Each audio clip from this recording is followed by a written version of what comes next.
Wendy Hudson, Here. Dave Iverson, Here. Bert Johnson, Here. Nat Lowell, Here. Barry Rector, Here. John Trudell, Here. Joe Topham. Present. Christy Ferrantel is expected to join us a little while later. Staff, when I call your name, please respond in the affirmative. Andrew Vorse, Here. Leslie Snell, Here. Megan Trudell, Here. Mike Burns, Here. Raisa Kwame from Mass DOT, Here. and we also have Gary Roberts joining us from the NRTA. Here. Okay, I think that is everyone.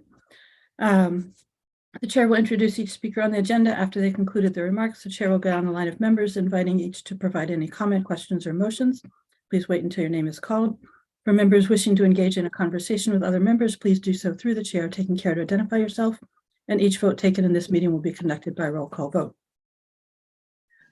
Turning to the agenda, there is one change that I'm aware of on the agenda. We do not have the minutes of April 24th for review today, so we will not be looking at those. Are there any other changes to the agenda? If not, we'll take a motion to approve the agenda. So moved. Second, Madam Chair. I think that was Bert as moving the motion, and Dave perhaps seconding. So all those in favor: Seth Engelborg, Aye. Don Holgate, Aye. Wendy Hudson, Aye. Dave Iverson, Aye.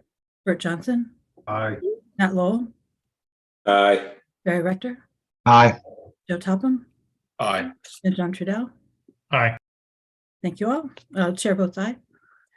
The public comment. We do have Hilly Hedges Rayport with her hand raised. Megan, can we unmute her for public comment, please? Yes.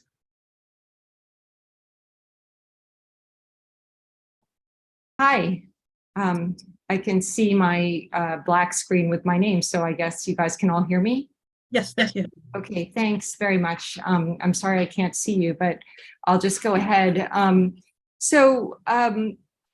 As the lead petitioner for Article 83, which was passed at town meeting, I just wanted to check in with you all because you know, I last spoke with this commission in October. I was really under the impression that there wasn't going to be public participation in your discussion leading up to town meeting. And, you know, I hope that there can be more public participation in the future. And Mary's indicated that. So I'm really happy to talk and have always wanted to maintain communication. But I just wanted to touch on a couple things about the article. So, you know, town meeting has voted to change the way the commission is composed. And I think the issue really is about getting more comprehensive community planning done and bringing in more assistance from the state. I think that was the main message that resonated with so many folks. And also just the way the bill is written, there's a gradual transition. So the changes mainly affect the planning board. The planning board still has one representative, but it doesn't have all 5 members. And the way the bill is written, the 3 at-large members all finish their terms, and then they can run for elections. So it's a very gradual transition. So, you know, I know you didn't want the change. There were no comments, you know, you didn't spend time studying the structure. I imagine now, you know, this is the structure that will be there. But I'm happy that folks felt it was a good one from the community. And I just hope that we can all get started thinking about the comprehensive community planning. One of the things that I think caused folks to vote for change was seeing that, you know, we had a promise of a comprehensive community plan for annual town meeting this year, that was promised 3 years ago, and it just hasn't really been started. So I hope that we can embrace the change and embrace the help and embrace comprehensive community planning and have lots of people be part of it. So that's really what I want to say for public comment. Thank you, Hillary. Are there any other members of the public with a comment at this time? I don't see any hands raised. So next item on the agenda are the minutes of March 20th. I had submitted a edit to the section where I was quoted in the minutes. Megan, what do you want? Do you need to put that on the screen? How do we need to accommodate that edit? I can do that. Let me find your email. Hold on.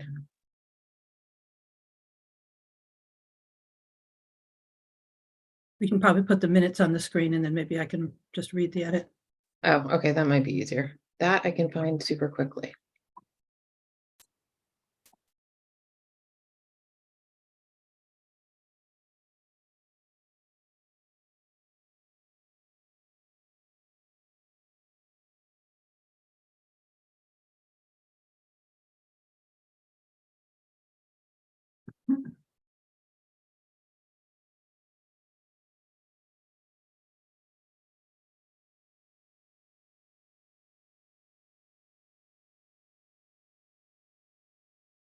Okay.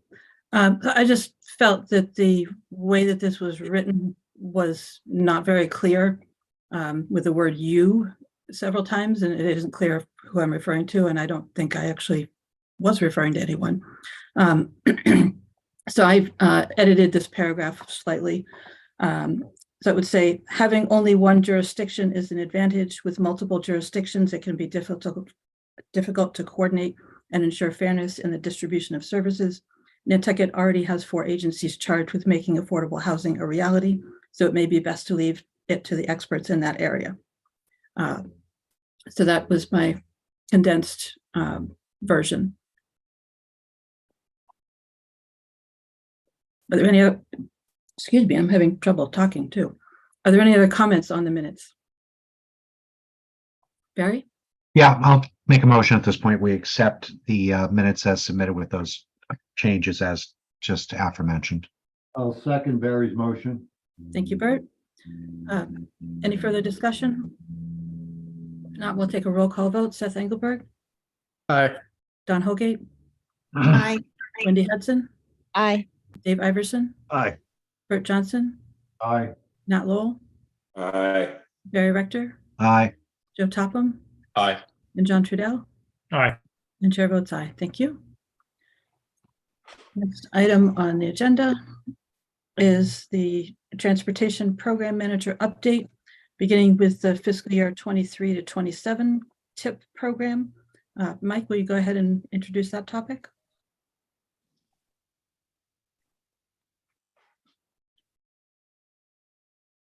Mike, you're on mute.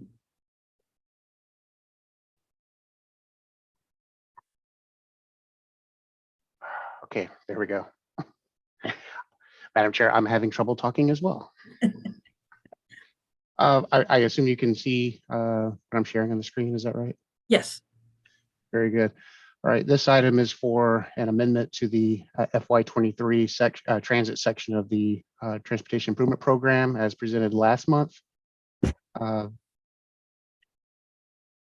Here's a list of the changes to the fiscal year 23 transit program that have been out for public review. The type of action and the descriptions are on the left side of the table. These changes essentially add funding for a variety of maintenance activities and for bus replacements. The public review of this tip began Friday, April 28th. Noticing was done with the assistance of the town's communication staff as described in the public participation plan. The notice and signature sheets for this amendment are in the packet for review, and this May 22nd meeting is to take any final public comments. To date, there have been no public comments, and staff is requesting the following action: to close the public review period and approve amendment number 1 to the federal fiscal year 2023 to 2027 Transportation Improvement Program. And I'll note that the NRT administrator is here to answer any questions that you all may have. Thank you. Thank you, Mike. Are there any members of the public who wanted to offer a comment on this particular item? Please use the raise hand feature. Right. If there are none, are there any commissioner comments at this point? Should we close the public review period and take a motion to do that, please? And Mike, are these two separate motions or one combined motion? I'm sure you can combine them if there's no public comments. So we'll take a motion to close the public review period and approve amendment number 1 to the fiscal year 23 to 27 Transportation Improvement Program. So moved. Thank you, Bert. Second. Thank you, Dave. Roll call vote, Seth Engelborg, Aye. John Holgate, Aye. Wendy Hudson, Aye. Dave Iverson, Aye. Bert Johnson, Aye. Nat Lowell, Aye. Barry Rector, Aye. Joe Topham, Aye. John Trudell, Aye. and Mary Longacre, aye. Thank you, Mike. Next one up is just moving it out a year to 24 to 28 TIP program. Exactly. Madam Chair, this item is for the future fiscal year 2024-28 Transportation Improvement Program, which has been out for public review following last month's meeting. For the highway program of this TIP, it includes 2 projects. In fiscal year 24, improvements are proposed at the intersection of Milestone Road and Pulpus Road, and an extension of the shared use path from Pulpus Path to the Monomoy Road intersection is involved. The current cost to be programmed is 1.2 million, which includes over 1 million in federal funding and 120,000 in state matching funds from both the statewide and regionally prioritized highway programs.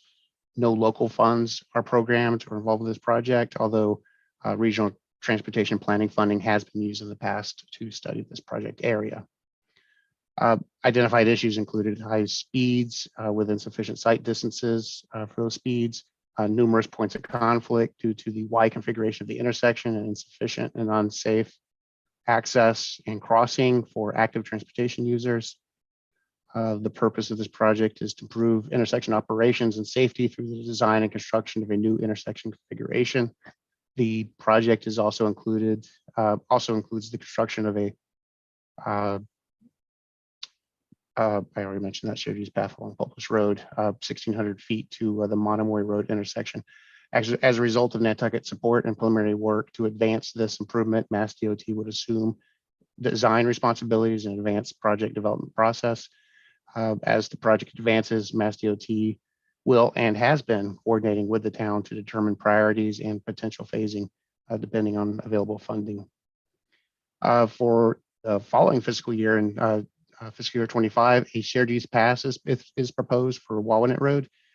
This project is funded with a combination federal land access program or FLAP grant and local funding. For this fiscal year, the funding programmed represents a recently approved FLAP grant application. This is the 3rd grant awarded for this project. As you know, the path is to address safety, connectivity, and to support active transportation and sustainable mobility. The path will be approximately 2 miles in length and connect the Pulpus Road path to the gatehouse at the end of Wawanet Road. This project was recommended by the study of the U.S. Department of Transportation and U.S. Fish and Wildlife. Both projects are identified in the region's long-range transportation plan. The transit program includes various projects for federal fiscal year 24, totaling over 1.6 million.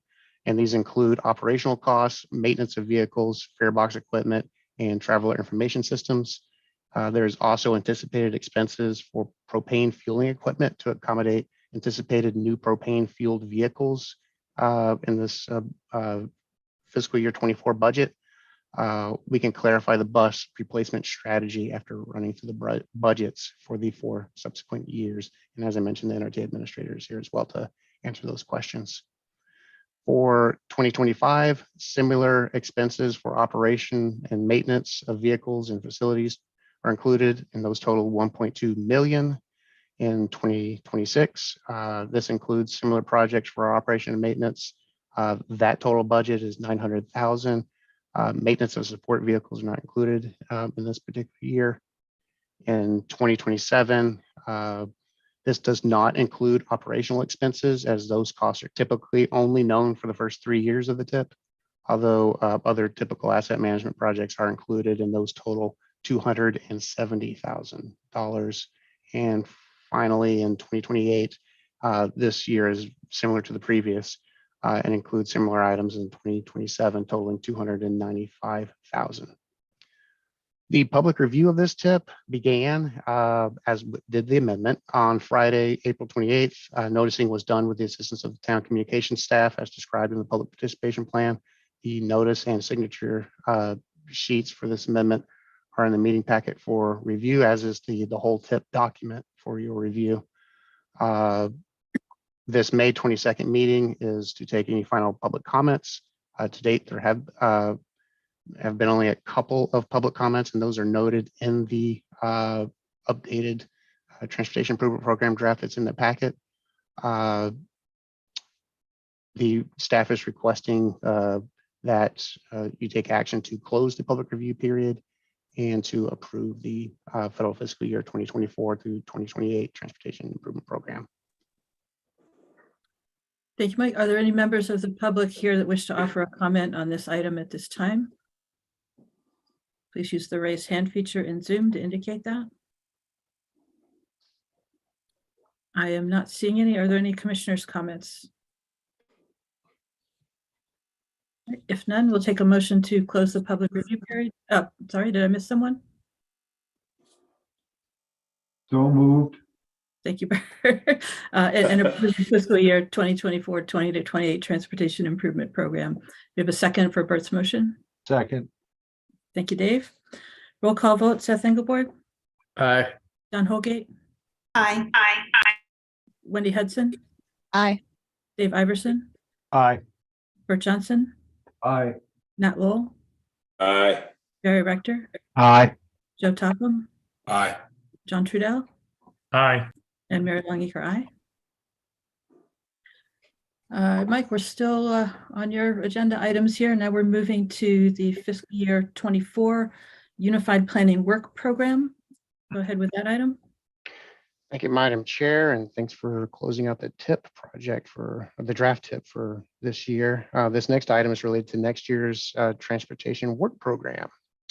So just very quickly, the UPWP, or the Unified Planning Work Program, is a physically constrained listing of federal planning, federally funded regional transportation planning activities for the upcoming year.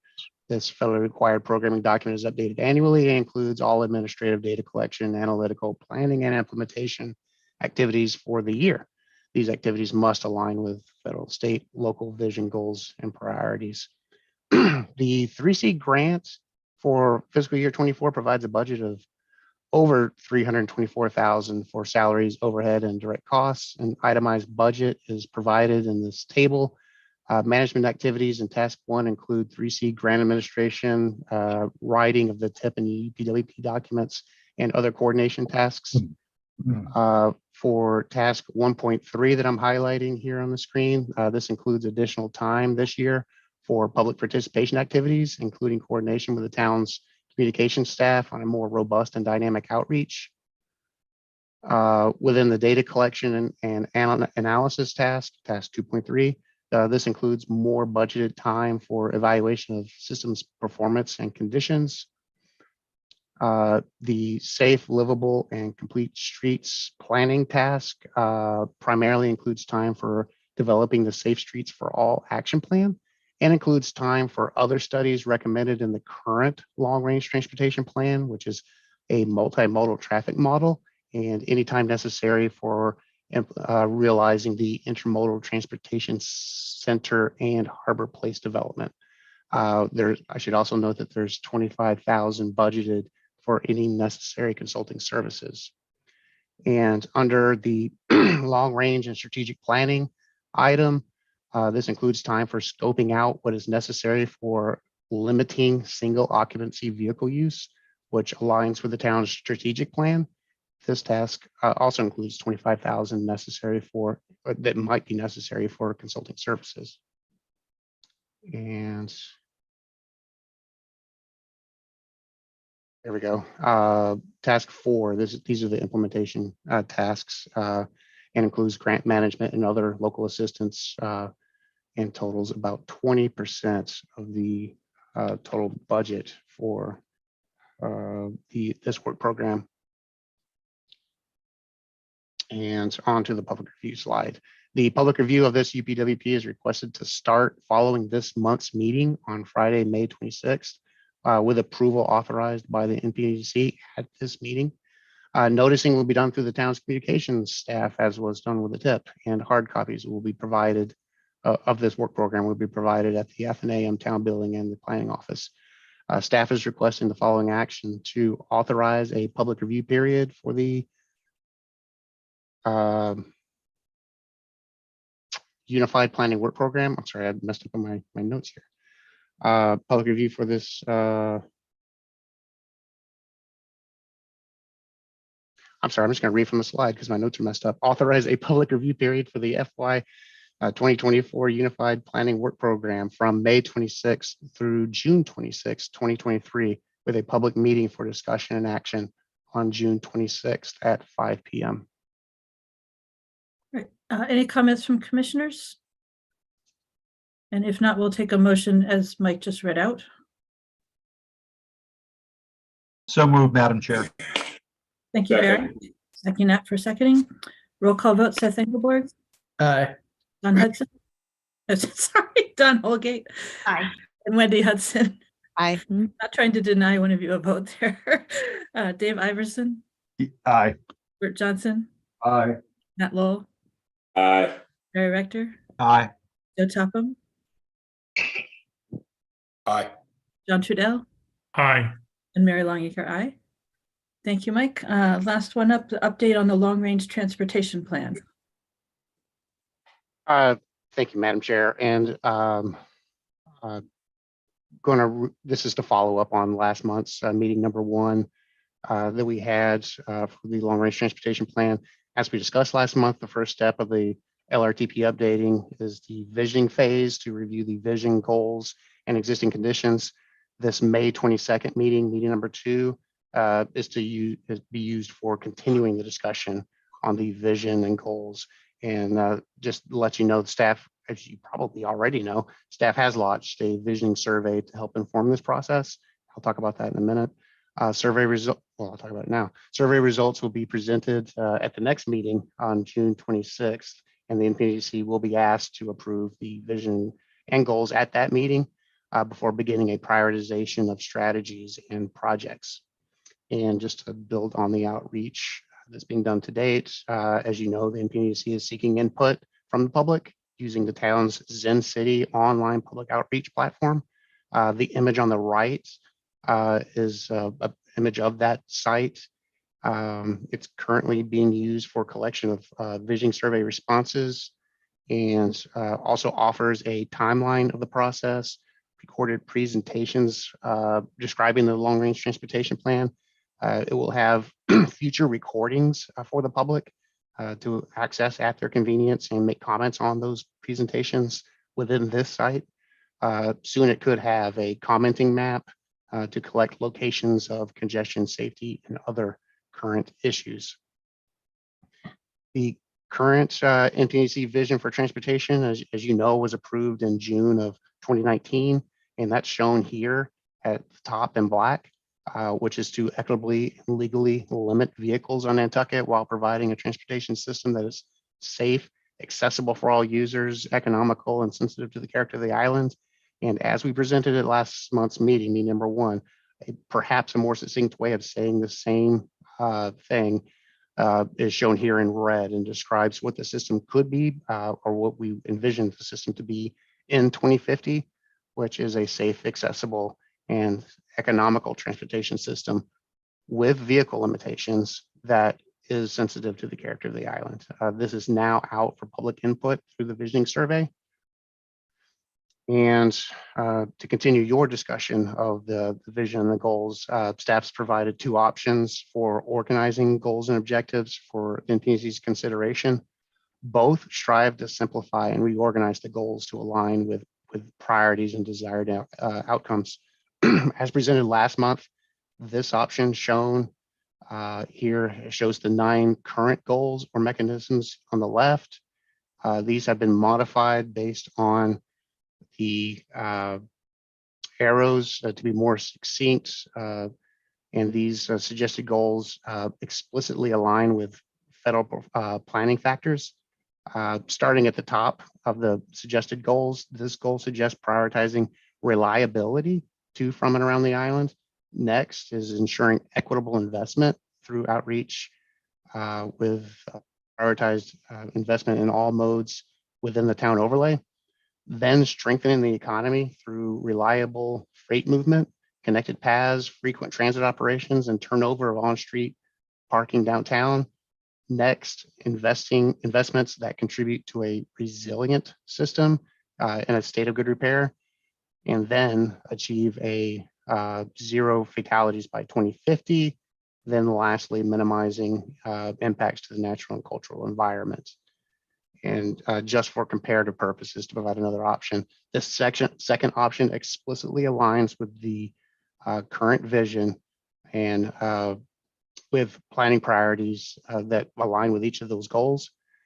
This option is much more succinct. New priorities are included in red and represent priorities that are not in the current long-range transportation plan.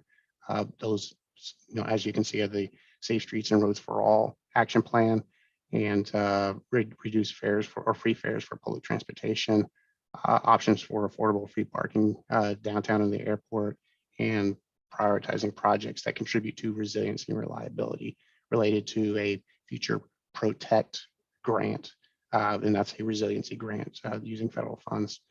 So, Madam Chair, I'll stop there before going into the actual transportation assets and see if there's any commentary on which particular way of framing the vision, goals, and priorities that's preferred by this commission, whether you like the more example that was presented last month that are strive to reorganize or modify the goals based on federal performance measures as the primary focus, or organize the goals and priorities based more explicitly with the vision that you've approved. Thank you, Mike. Is there any impact in either way of proceeding on the availability of federal funds? You mentioned the first way aligns with federal language, and I wasn't sure if we were drifting from eligibility if we did not use that system. I'll say, and I'll ask Raisha to correct me if I'm talking out of school, that no, it would not. It would just be more effort put into describing how our region's transportation plan does align with federal planning factors. By taking them out and making them explicit in your goals, that lift is relatively easy. Strengthening regional economic competitiveness, that is a federal planning factor. If you adopted it as your goal, then there's little explanation that's needed. Going the other route of strengthening the regional economic competitiveness, this does provide a goal of economics in there. The third row down, we would need to be a little bit more explicit with whether that's intended to keep the region competitive economically. So I would say it's just an effort in writing the plan and describing it for Mass DOT's review. Raisha, does that sound generally correct? Yes, that's correct. So the visions and goals that you select are a form of guidance. However, they do not have an impact on the federal funding of these projects, and the projects you select will be the ones that will eventually receive federal funding if they're in the LRTP, because this sets a precedent. Thank you, Raisa. John Trudell, you have a question or comment? Yes, thank you, Madam Chair. Through you, if I may, to Mike. Mike, I guess obviously when we're looking at transportation and the transportation system, we have to look at everything as a whole. That being said, motorized vehicles, mopeds, things like that for vehicle restrictions and discussions that we've had, not only in the past, but just recently at town meeting.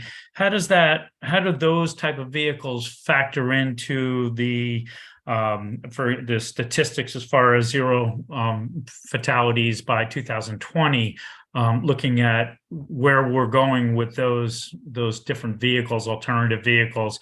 Are we generally looking at stats right now for conventional vehicles like buses and trucks and cars, or are we factoring all those alternative vehicles as well?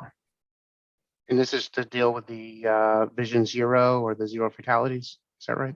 Yeah, all in all, in general, but yes, that's one of the questions with the statistics. I was just, when it says regulate the number of vehicles, how we want to try and shoot for a goal of zero fatalities. In general, those goals, how do they play out with the alternative vehicles that we're looking into now, or that are actually on the roads and bike paths and things?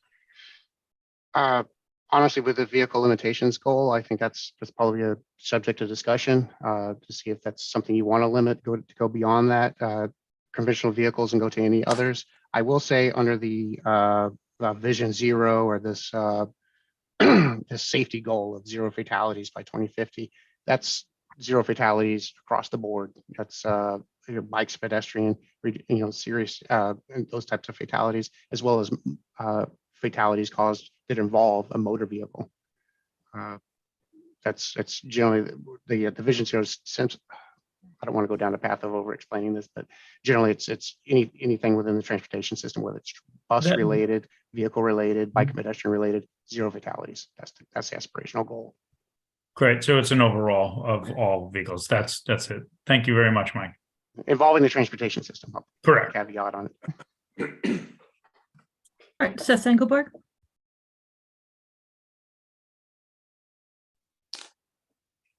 Thank you, Madam Chair.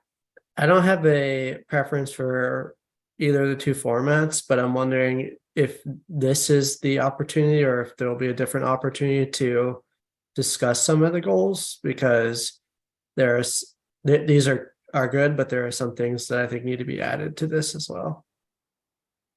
Mike?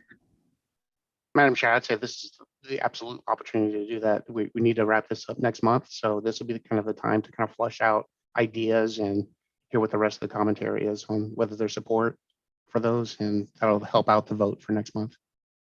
Great. Seth, if you want to go ahead with your comments, but first, are you working on the first framework or the second framework when you're making the comments? It doesn't matter. The comments are general. I think they're new to either framework. So I have two things that I would think should be goals of this vision.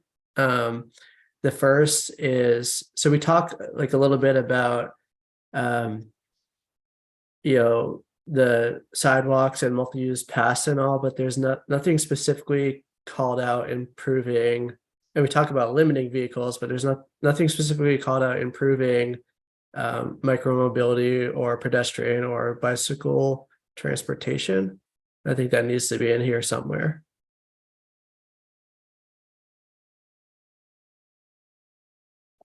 And I have another one, but if there's comments on that or discussion, we can stay on that for now. Wendy? I was just at the Retailers Association of Massachusetts board meeting last week, and we had a presentation from National Grid, and there was a great deal of discussion of electric, of going carbon. How do they praise it? By 2050 being decarbonized. And so electric charging stations, just like we were all just looking at each other kind of in the same way, like a zero fatality. It just sounds so aspirational, but yet you got to work toward it. And it just the mountain, the heavy lift that's involved in this decarbonization project around vehicles it's massive. And I'm just not sure if we're stressing it enough here, the electric charging opportunities.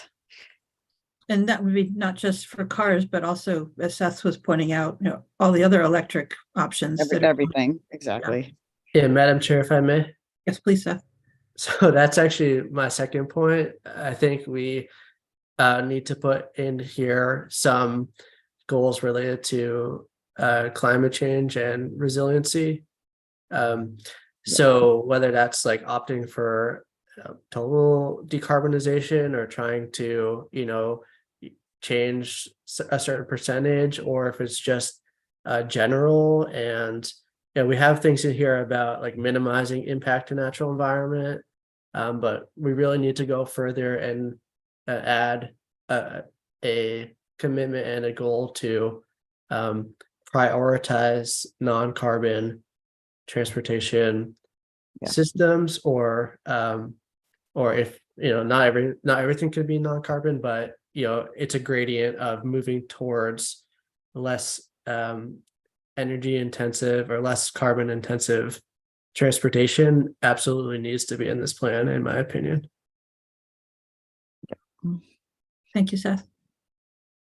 Nat, you also have a comment? Yeah, just a couple things. Actually, Seth said something at the beginning there that I kind of wanted to bring up. Mike, so the car limit thing is, that's an older vote back in 2019. I think we kind of included that a little bit, but I think that we're going to need to have more discussion on that issue.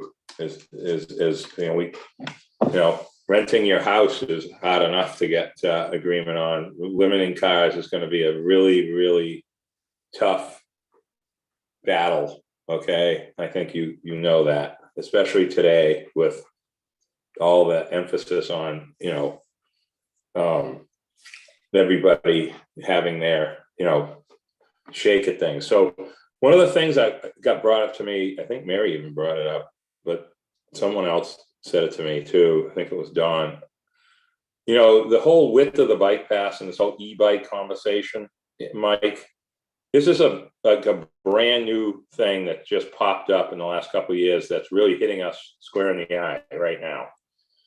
And I'm not sure where what impact we're going to be able to have in the short term, but I think the conversation about widening certain bike paths when there's work being done on those paths, whether they're redone with cracks and so forth, and the idea of having a second path on the Milestone Road was, that's what was mentioned to me. And I actually thought it was kind of crazy until now. I don't think it's crazy. I think it's actually brilliant. I just didn't think of that. There's such a big layout, and it's a way to keep the road narrow, even though I think it should be a couple of feet wider for other reasons, trucks on the edges of the pavement. That is a brilliant conversation to have. We have plenty of land.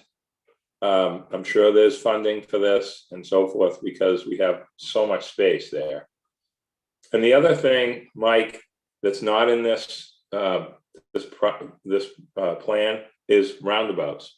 I don't see anything in there about finally getting roundabouts back on the table in a more comprehensive, way to explain how they function and what is so good about them, and how good they are for Nantucket. If we could, get sort of reset that conversation, I think that's important. And that's it. I mean, I could talk about this for hours, so there's no point in that. I'm just saying some of this bike path stuff is going to have to get re-examined, Mike, in my thought, and road shoulders for accommodating these new modes of transportation. They're not going away. So thank you, Madam Chair. Thank you, Nat. Go to Dawn. That was actually me that was calling out on the idea for a second path on Milestone Road because the layout is so big. And can you guys hear me? Yep. Okay. Sorry, I'm having all kinds of sound issues. I can't hear myself, but I feel like the safety with the e-bikes has become such a big thing, and wherever we have the ability to either put a separate lane on the bike path or on the road, or in the case of Milestone, that really services the majority of the big trucks on the island, maybe trying to do another path. And I don't know, I'd love to hear what Mike thinks about that possibility. Thank you, Don. You have 2 logins active. Yeah, it's because I can't hear on the computer screen. Okay. Yeah, so just make sure you know. Mike, do you have a response for Don's question? Can you ask that one more time? I got distracted for a half a second and missed the question. Yeah, no, just the idea of getting additional lanes that are more specific to like e-bikes, motorized devices that aren't cars. And the idea of an entirely independent path on Milestone Road since the layout is so big. Yeah, and this would be in addition to the existing paths Yeah, that are I being. mean, would it make more sense to widen the existing or to do an entirely separate one for both aesthetic purposes, like on the opposite side of the road, or and to keep them really independent on the longest stretch on the island with that services so many, all of the massive trucks are pretty much coming out of Milestone. Yeah. Interesting idea. I would say perhaps with shoulders maybe on Milestone Road. And that could be used for mopeds and whatnot to make it easier for passing. But yeah, that could be maybe not an initial lane, but just say a shoulder. Yeah, I look at it as that we can't put a moped next to a baby stroller, and we can't put an e-bike next to a big truck. What we need are 3 different speed zones. We need the pedestrian zone. We need the, sort of the middle range, maybe it's around 10 to 15 miles an hour zone. And then on Milestone Road, because it is a 45 mile an hour speed limit, that's a 3rd zone.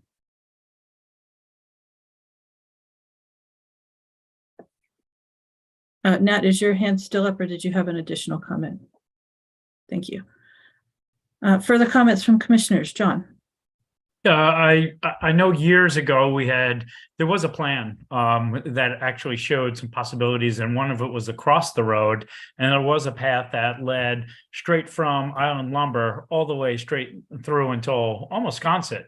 So that was it was actually a discussion that we had in this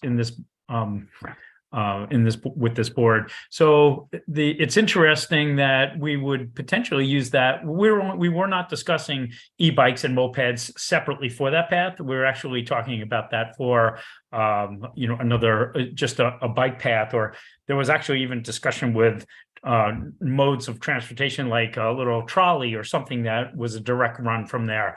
Obviously these were just discussions, but it's interesting that maybe there could be a dedicated lane for all these vehicles that are obviously above walking and normal just pedal bikes, and then obviously less than cars and trucks. So and the only concern would be that you always have something that doesn't go well and you have regular bikes and people jogging on that, and then you'll have road bikes on that because they do go at a higher speed. It would just have to be obviously something that would be considered as far as labeling things and make sure that it's for that designated type of use in the middle with those vehicles, those motorized vehicles. So it's interesting for discussion, but I think it does have merit. One of the things that we'd have to obviously look at is one of the 9 goals in environmental and historic sensitivity. How do we minimally impact the natural environment of it? So if we were going to do that across the road, we don't want to make it look like a big runway with 3 lanes, the original bike path, the highway that we'll call Milestone, and then another road next to it. That would really widen anything. So if we had the space, maybe we can integrate it inside of some trees and things like that, so it makes a separation. But it's a really good topic for discussion at a future point. Thank you. Thank you, John. Barry? Thank you. Just to follow up on what John said, through you to Mike. Hopefully you're there. Is there any positional thoughts coming in from DOT about the micromobility issues and how to address that in relation to other sidewalks and roadway systems? That's my first question to you. Sure. Well, I think some of you might know that state law has recently changed. And again, Reish, I might ask you to help me out here if I lose my way a little bit. But there is new state law regarding e-bikes, and they've adopted a class system. The class 1 and 2 are pedal assist, and the class 2 has a throttle addition that makes it categorizes it into a class 2. Those are limited at 20 miles an hour on speed. Bikes that can go faster than that, a class 3 as essentially unrestricted pedal assist, and although the throttle is still limited to 20 miles an hour, the pedal assist can go much faster.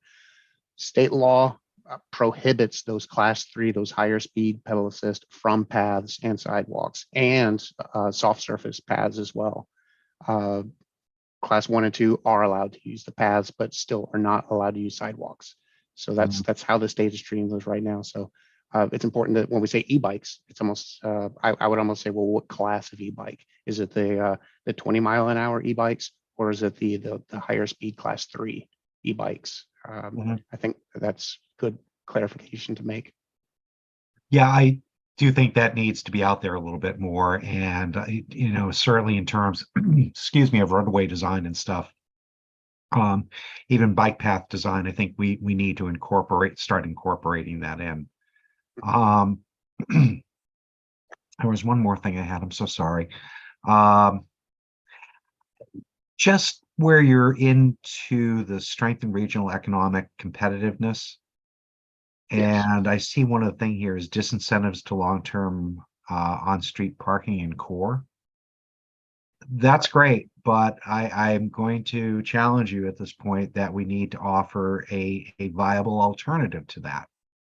Especially during the winter months when things are a little bit more quieter around here. I mean, the current downtown core allows that to take place until June 1st, I believe it is. But if you're going to try to narrow down that time frame and provide disincentives, I think there needs to be some serious thought about what are you going to do to resolve that issue.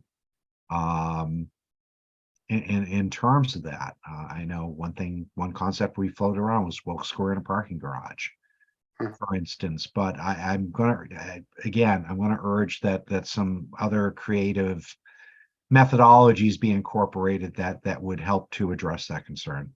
Thank you. Thank you, Barry. That's actually a nice lead into my comment. When I look at transportation, I see a lot of the problems are actually behavioral issues rather than structural issues. And so, Mike, there's an opportunity here to include public outreach and education as a priority or as something that's fundable from a state or federal level? I'm going to say yes. Okay. We try to do that, and like I mentioned with the UPWP discussion, the coordination with the communications director for the town, she's actually in the process now of putting together some public informational videos and asking for assistance from myself, the Bike and Pedestrian Advisory Committee, and others to help inform what that messaging would be, and those public service announcements, I'll call them. So that's I guess how we would contribute there, and just lean on the town's communication staff and what we can provide. Whether there's funding above and beyond that through a Mass DOT, I guess we can have those conversations. But generally, short answer, yes, we can do that. Great. And my second observation regarding Milestone Road specifically, I want to let Gary know that we haven't forgotten that there are bus pullouts now on Milestone Road. And so any modification of the layout would need to accommodate that existing structure. I'd like the idea of a separate path, and that would also help by not trying to put a shoulder where we'd have somebody on a bike going 20 miles an hour as people are trying to get off a bus. Very good. Last comment, in our original 2019 vision, I liked that it was specific in calling out equitably and legally limit vehicles. I think we could probably take legally for granted because we're not going to be able to illegally limit vehicles.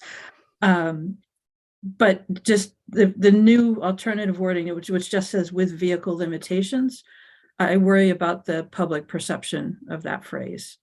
I realize we're trying to be more succinct, but I'm just not sure that saying it in this manner is going to be helpful. I don't know what other people think about that. John, we'll go to you.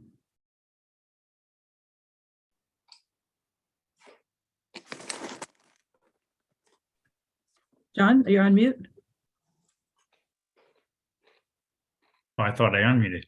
Thank you, Madam Chair. I may be a little late with this comment, but I was just thinking when you had said more, it's a behavioral issue with people. And I was also wondering, when we're looking at motorized vehicles, and we have to include, as Mike said, a certain class now of e-bikes.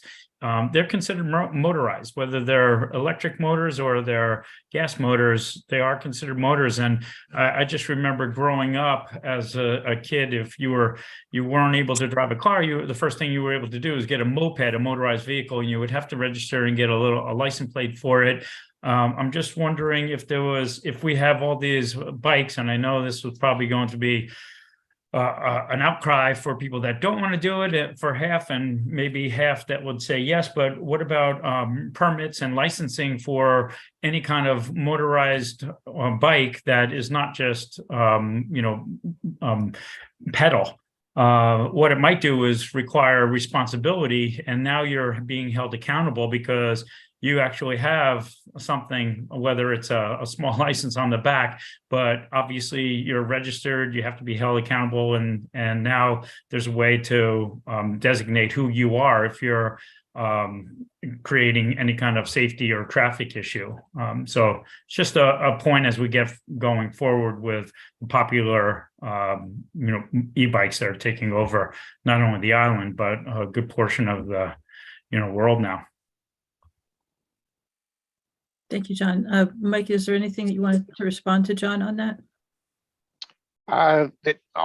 Just to say that you should register your bike, whether it's electric or not, with the police department. It makes it easier to recover if it ever gets lost. And just know that with that class 3 of an e-bike, that those aren't considered to be bicycles under Mass General Law. At least you can to use the system of multi-use paths. Anyway, and just to clarify, the new state law that does require bikes to be labeled based on that class system, whether it's a 1, 2, or 3, and to label the bike with its maximum speed. As of January 1st of this year, that was required of all e-bikes. I'm not sure how good the rollout is, or if people know how to actually do that if they have one, or if manufacturers know that if they sell within Massachusetts, they need to have that designation. But that is the current law for e-bikes in the state. Thank you, Mike. Maybe the police department could give out stickers with those speed limitations and class information. Exactly. That might be the easiest way to do it. Yeah. Joe Topham? Thank you, Madam Chair.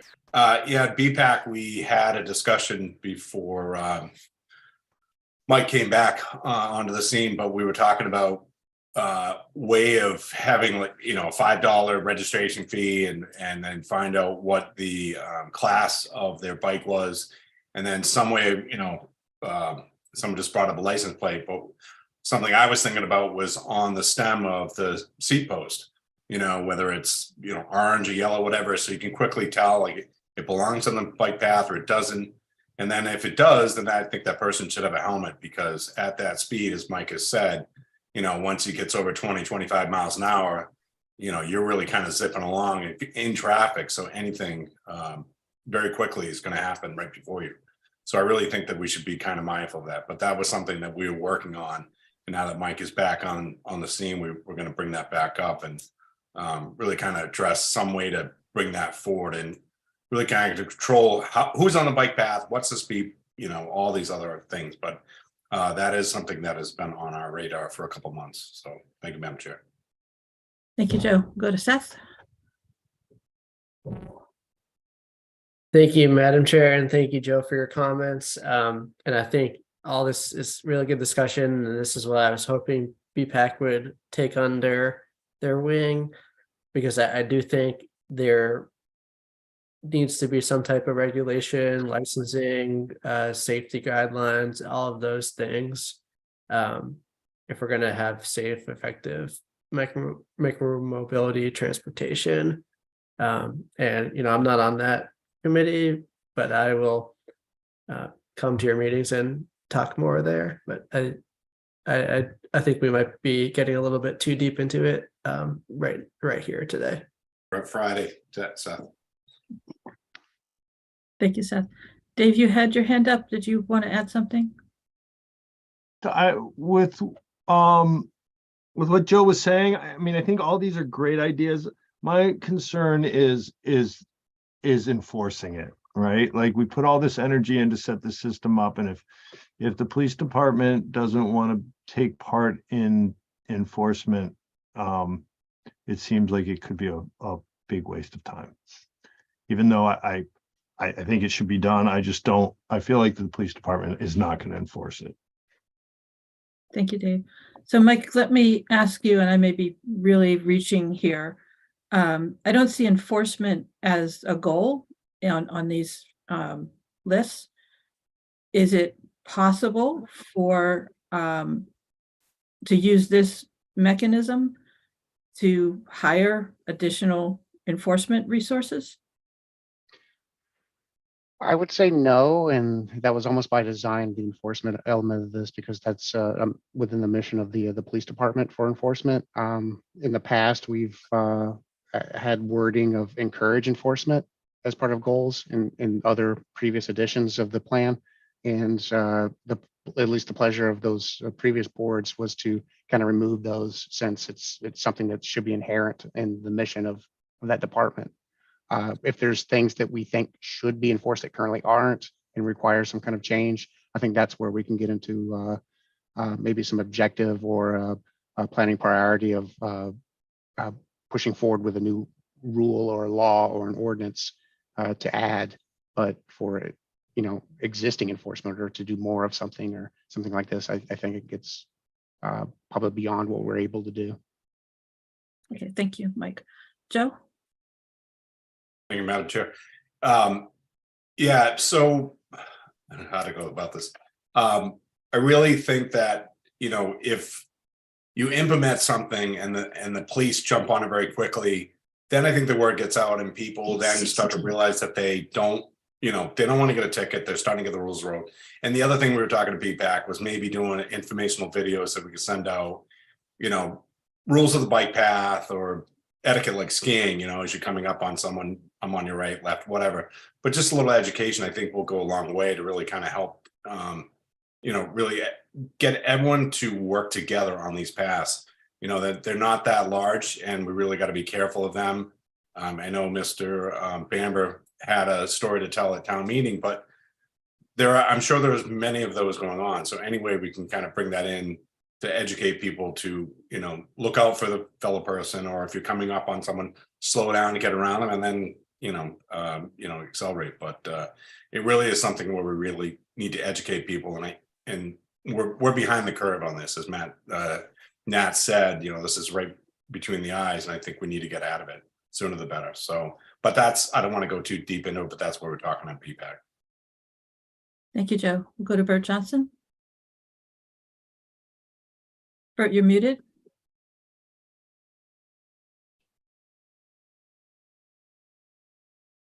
Mike and I were talking about this issue, and perhaps like a little 3x5 sign or something at the beginning of the major bike paths with the rules of the road, sort of, for people to understand that it's just like the rules of the road. Bicycles, pedestrians should keep to the right, bicycles should announce themselves and stay to pass on the left. This is a common sense thing, but it seems like today common sense isn't so common anymore. And perhaps as part of the program, we could come up with some sort of a sign. Mike, I think, has seen them before, and we could imitate what someone else has already done, and maybe help the problem a little bit. Thank you, Bert. So Mike, let me ask you, the two different frameworks that you have, you know, when I'm looking at them, they almost, they don't seem to have the same goals or priorities on them. Mhm. So are you looking primarily for a structural recommendation as to which framework we use? Or are we looking at the individual items that are on each list? I would say a little bit of both, and just note that the suggested goals that are on this screen, and then the goals that are on the option 2, they're worded a little bit differently, but I would say that both speak to safety and economics, and having an economical system, and call it sensitivity to the island or conserving, protecting resources. Those are pretty similar. What I'm projecting here under the option 1 does go above and beyond. It does list out goals such as reliability, which is a federal performance measure, equity, which is something that we need to address with a lot of our grants, and resiliency, contribute to a resilient system in a state of good repair, and state of good repair that reflects onto condition of the system, which again is a federal performance measure. So the equity, resilience, and conditions aren't necessarily in this option 2. Likewise, I'll note that the vehicle limitations in this option, such as regulating the number of vehicles in the island, aren't necessarily within the option 4. So honestly, I wanted to get more of a feedback if you want your goals and priorities more aligned with your vision, which is typically the case. And as Risha said, that doesn't impact federal funding at all. Or if the option 1 of trying to adhere as closely as possible with federal performance measures and planning factors, whether that's a strategy that you would like to pursue. To me, it's almost 6 from a half dozen of the other, but it's whichever one that you think would be more helpful going forward, and especially explaining to the public. If you wanted my 2 cents, I would say that this option 2 does sync the vision, the goals, and the priorities much better than the other option, option 1. But option 1 does reflect onto the federal performance measures and factors better than this option 2. So maybe I can use an example to explain why I'm confused. So Mhm. under economical, free fares to use public transportation on this screen. On the previous screen, under economic competitiveness, frequent transit operations year-round. So those are 2 completely different objectives. And I'm not sure if I'm supposed to pick one or the other, or if I can have both. And yeah, but you just asked me which framework, which labels to put on them. I would say that when you measure economic competitiveness, which both of them are trying to do, they're both trying to talk about the economy of the region. Having an array of mode choices is something that's very conducive to improving the viability of a region, and the economic competitiveness of a region and the value of a region. Offering those array of modes, transit is one way of doing that. This one here says, frequent transit operations year round. It doesn't necessarily say free fare. The other option actually went into a little bit more detail. So I would say the spirit of more robust transit service would be within the same economics goal across both. Although they're worded a little bit differently, we can sync those better for next meeting, so that they're more apples to apples. But I would say this is trying to be apples to apples with just a little bit of nuance to each of those. Yeah, I have to say, I have a very different reaction. Okay. I don't see these as related in a nuanced way. I see these as completely different choice sets. And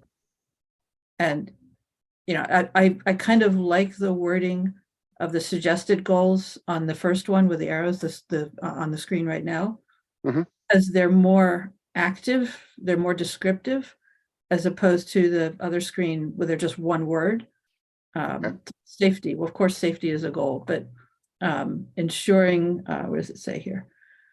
improves the bad choice. Let me look at accessibility or ensure reliable travel. Well, I like ensure reliable travel as more specific, something that people can understand. Whereas you're using the word accessibility, and is that for people with limited access? Is that for people who aren't served right now in their location? Accessibility is open to a lot of misinterpretation. So generally speaking, I like more descriptive language rather than just headers.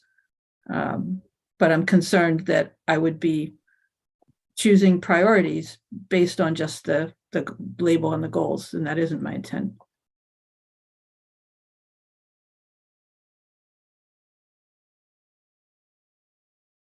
Okay. Fair comment. Thank you for that. And I would just note that if it's a little confusing here as a goal, accessibility, if that's a little confusing here as a goal, then it might be a little confusing within the vision as well. And like, what does that mean, accessibility? So maybe something to go back and just revisit that word in the vision statement as well. Hopefully within the whole framework of the flow from the vision to the goal to the priority of what accessibility means. Yeah, I agree with you that linking the different phrasing is important. Hmm. Okay. Other comments from commissioners on this item? Just, Mary, I'm sorry, I didn't put my hand up, Madam Chair, I'm sorry about that. Sorry if I missed you. Can I just make a quick, Mike, I think I can kind of help you with this a little. If we roll back maybe 10 years or so. When we were talking about the Orange Street stuff, the railroad bed and all that. Instead of accessibility, it was more like about connectivity, like getting from A to B. And when you started putting those Sharrow signs no one ever heard of, that kind of stuff, the little bike arrow things and stuff.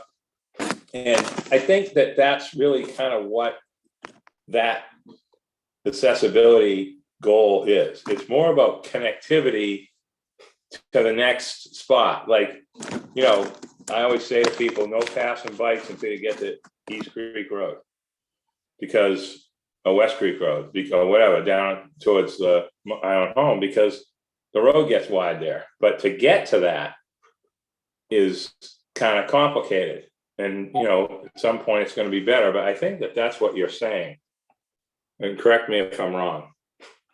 No, you're exactly right. I mean, in this sense, accessibility, and this almost comes down from, I've heard the state transportation secretary talk about this. Accessibility, all that really means is being able to get what you need, how you need to get there, get to where you need to be, how you want to get there. So that's goes into a lot of different things. Is it accessible? Does it accommodate all modes, all users, whether it's a wheelchair, bicycle, etc.? And is it connected? Are there gaps in the way that would stop you from being able to access what you need? So I think it's all kind of in the same spirit of options and accesses. And you'll be proud, Mike, when you're over here, you'll see bikes banging a right at Valero's little road there, zipping down to the railroad bed, just like it was there for 50 years. It takes time for people to figure things out. So mission accomplished. Anyways, huh? Yeah, that part.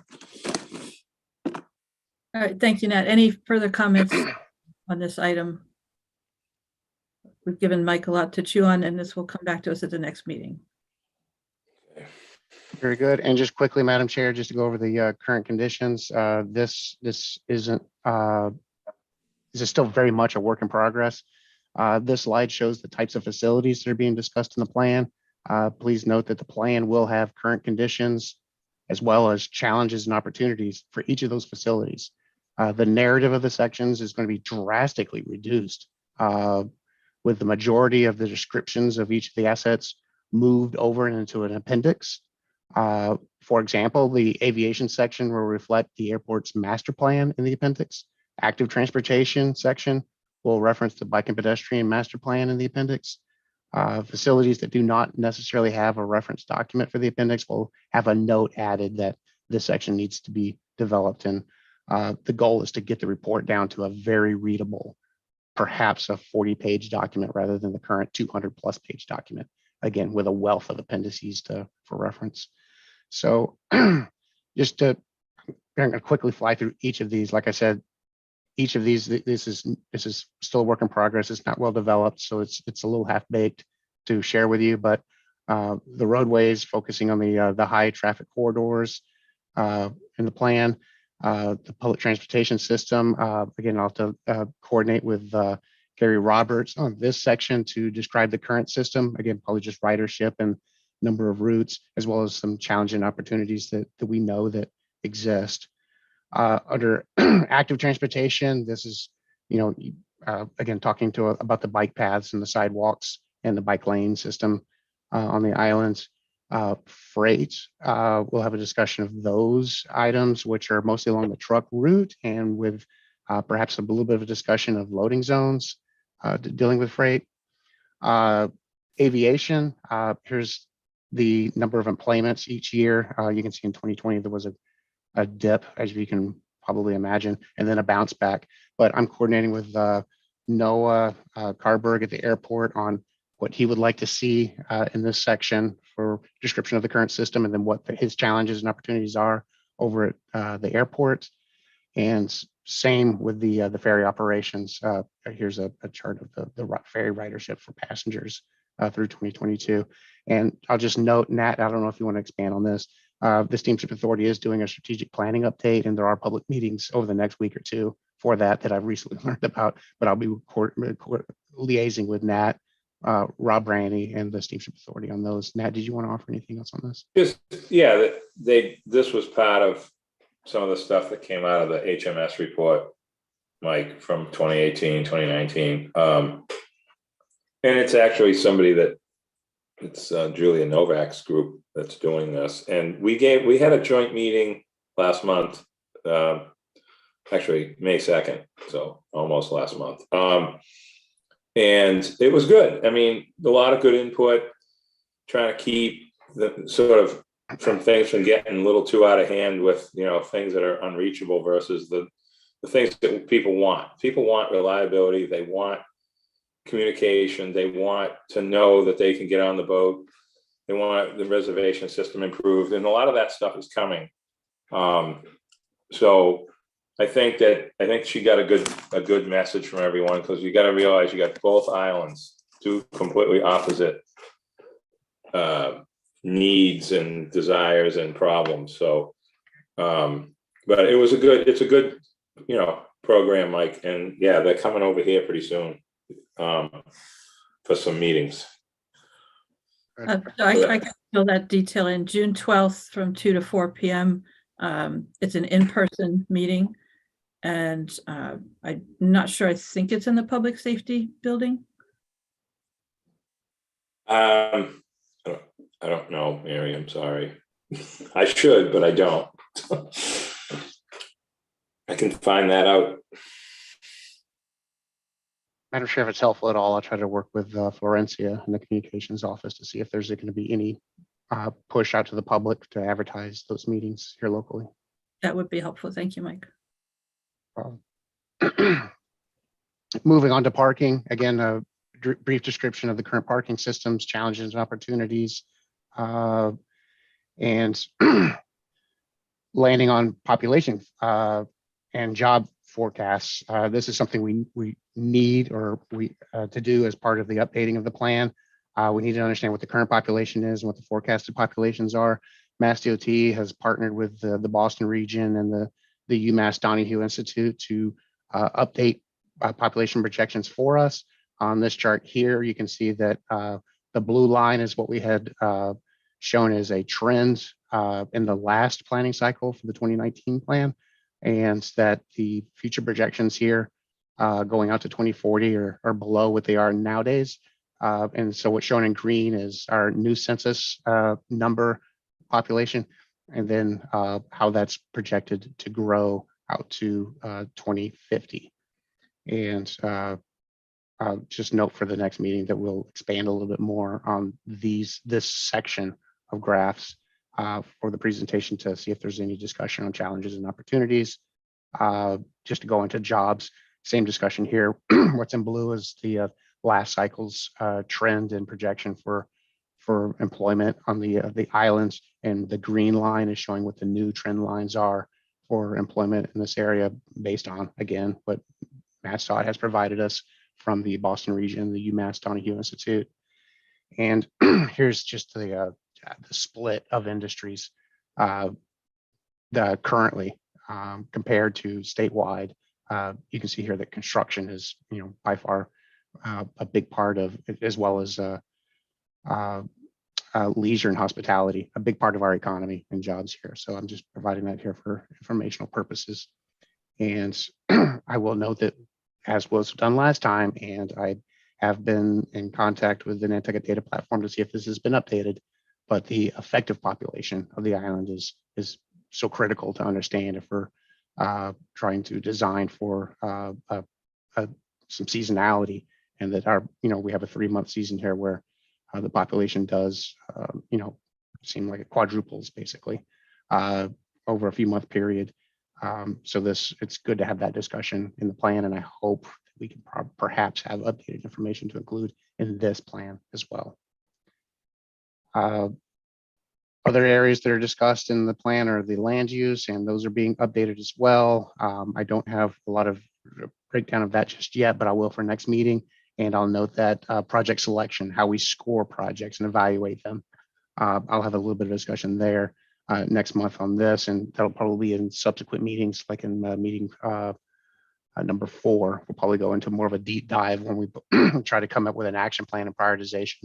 Look at this particular table and and discuss the criteria we're using to evaluate projects and the different scoring factors that we're using for each project.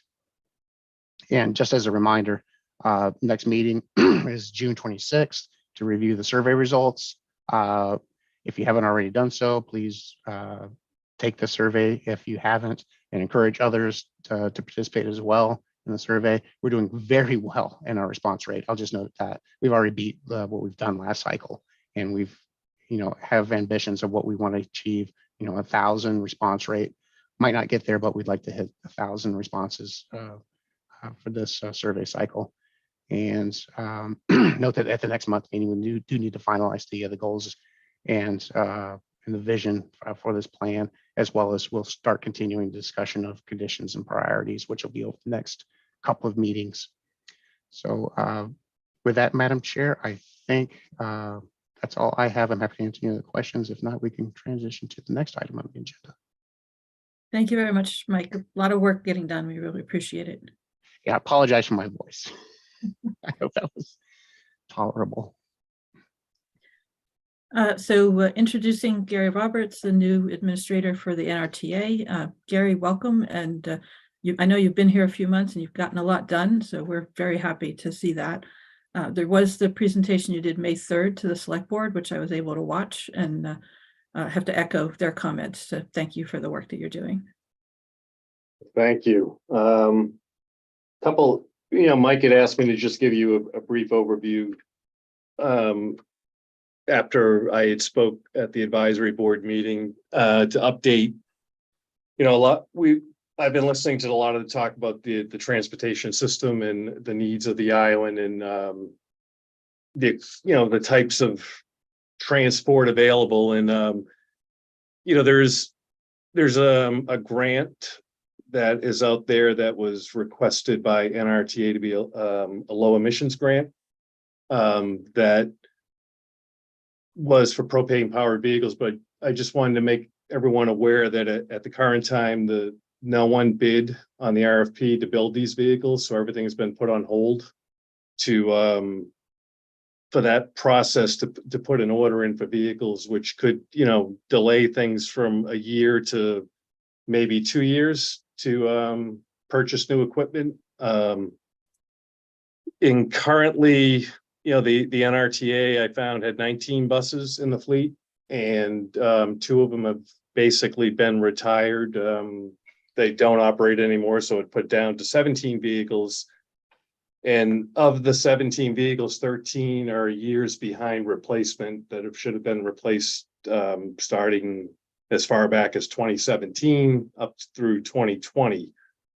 So there's, the TIP has no funding in it for the next through 28 for the purchase of any vehicles. Everything is locked into this grant to get the money to purchase vehicles. So it will be difficult if this grant falls through or is delayed any longer to continue to operate the vehicles, which is the reason why we had to do the TIP amendment to try to bring in more maintenance of work to the vehicles.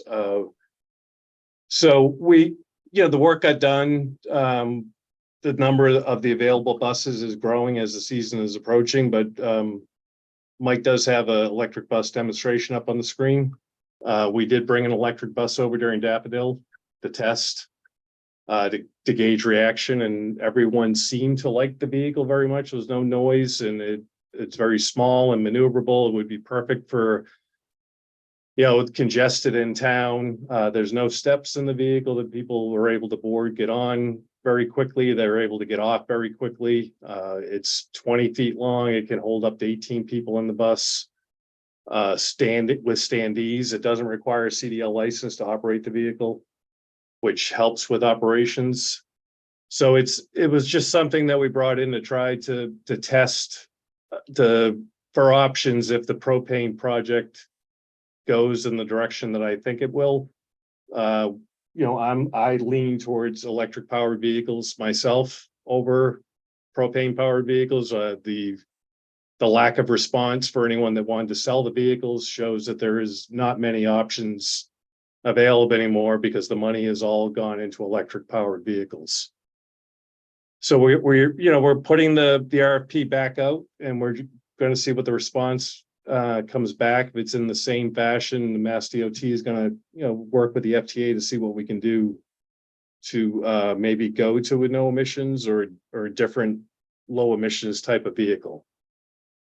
So there is a lot of work to be done. I'm pretty confident that we'll be able to get through this season. We have some smaller vehicles that were ordered to just help get through the season, to give us some more options for the off season as well for the use of smaller equipment.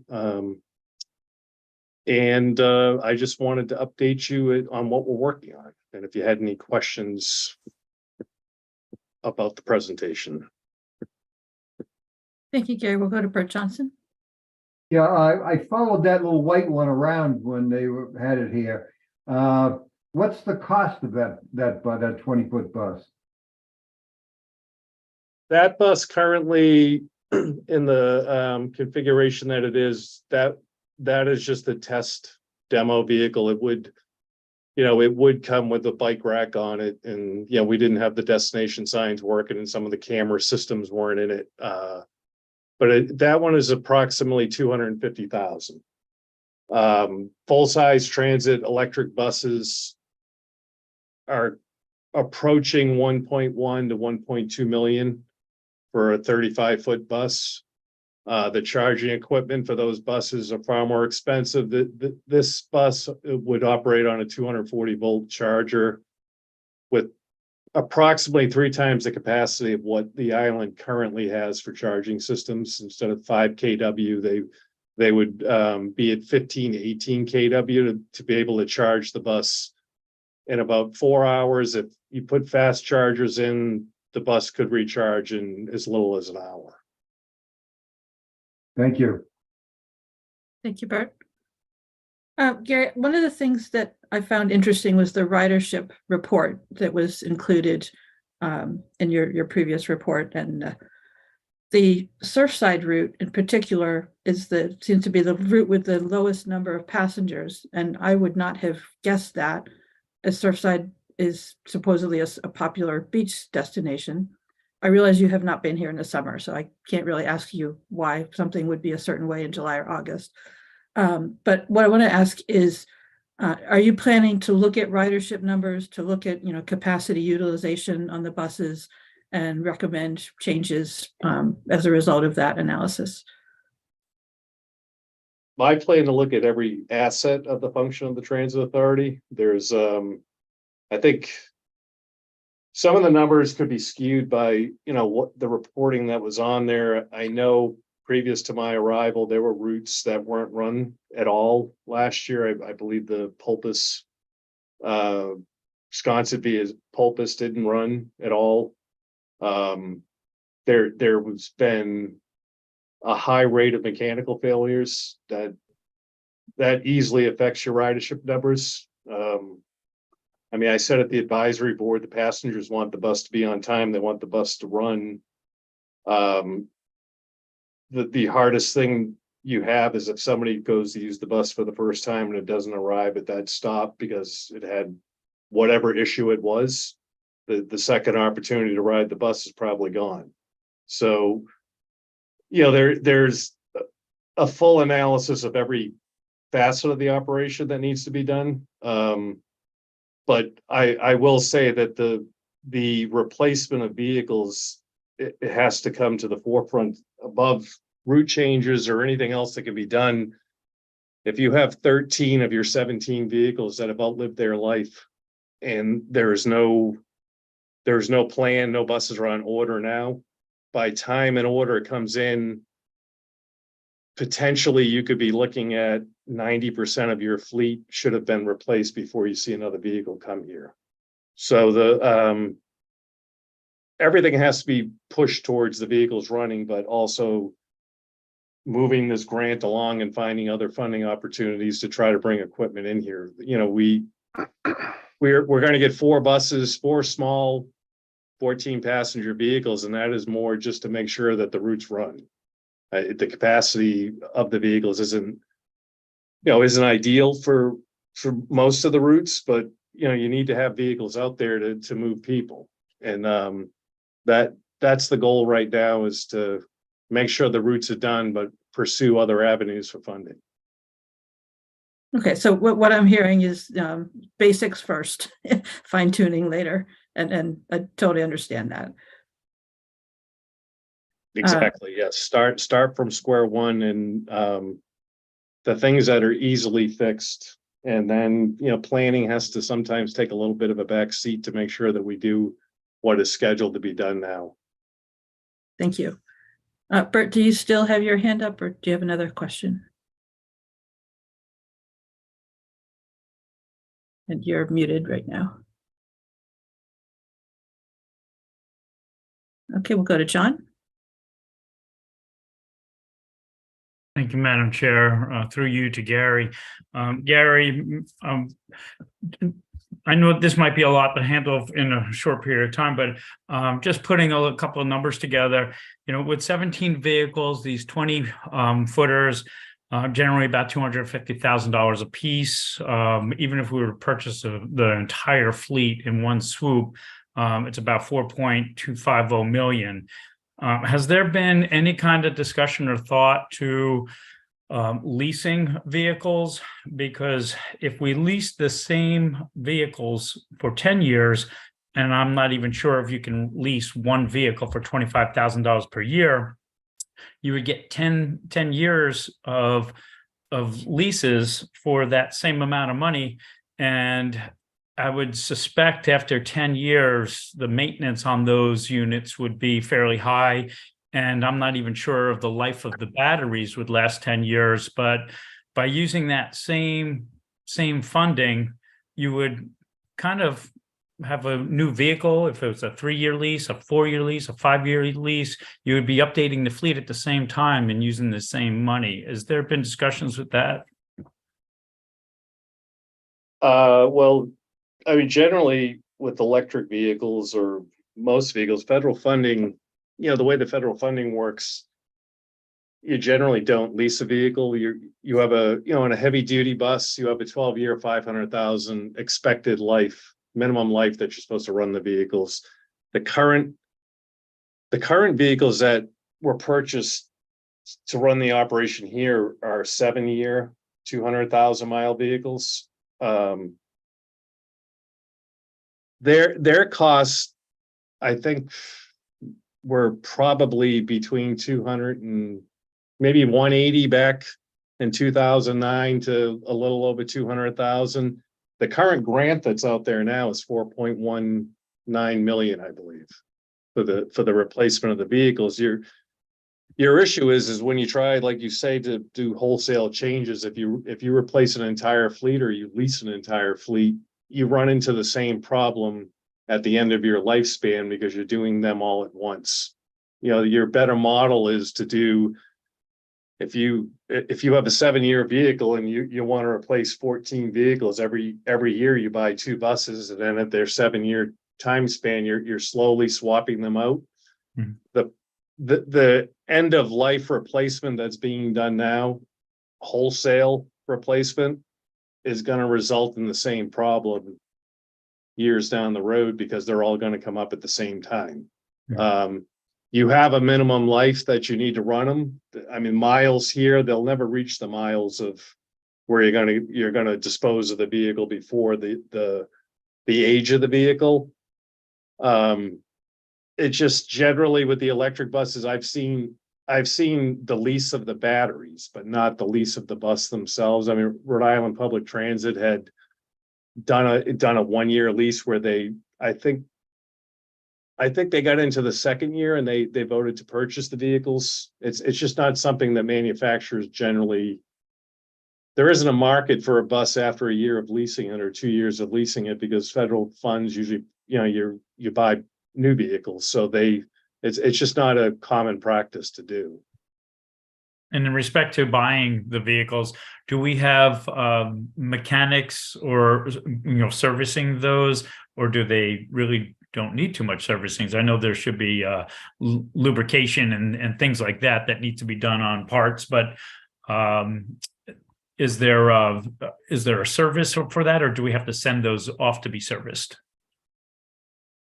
Are you referring to the electric buses? Yes, correct. Yes.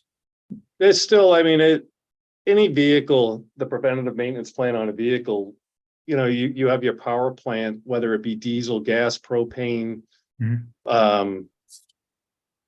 whatever the propulsion system has one, that's only one component of your preventative maintenance plan. So the bus itself still has a full preventative maintenance plan that needs to be followed, whether it be brakes, tire inspection, suspensions, interior components. So the work would be done here. I mean, there's far less work to do on an electric bus. You don't have the emissions issues that the current diesel engines have.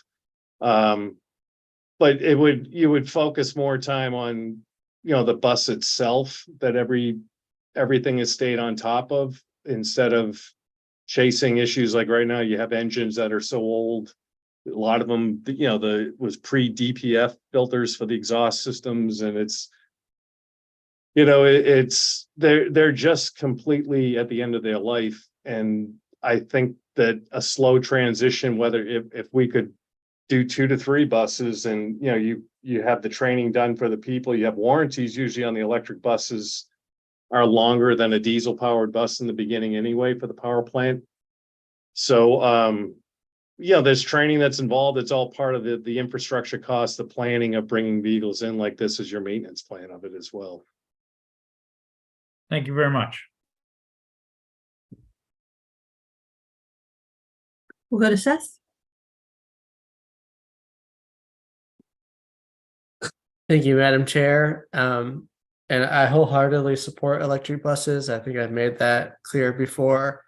But Gary, some technical questions.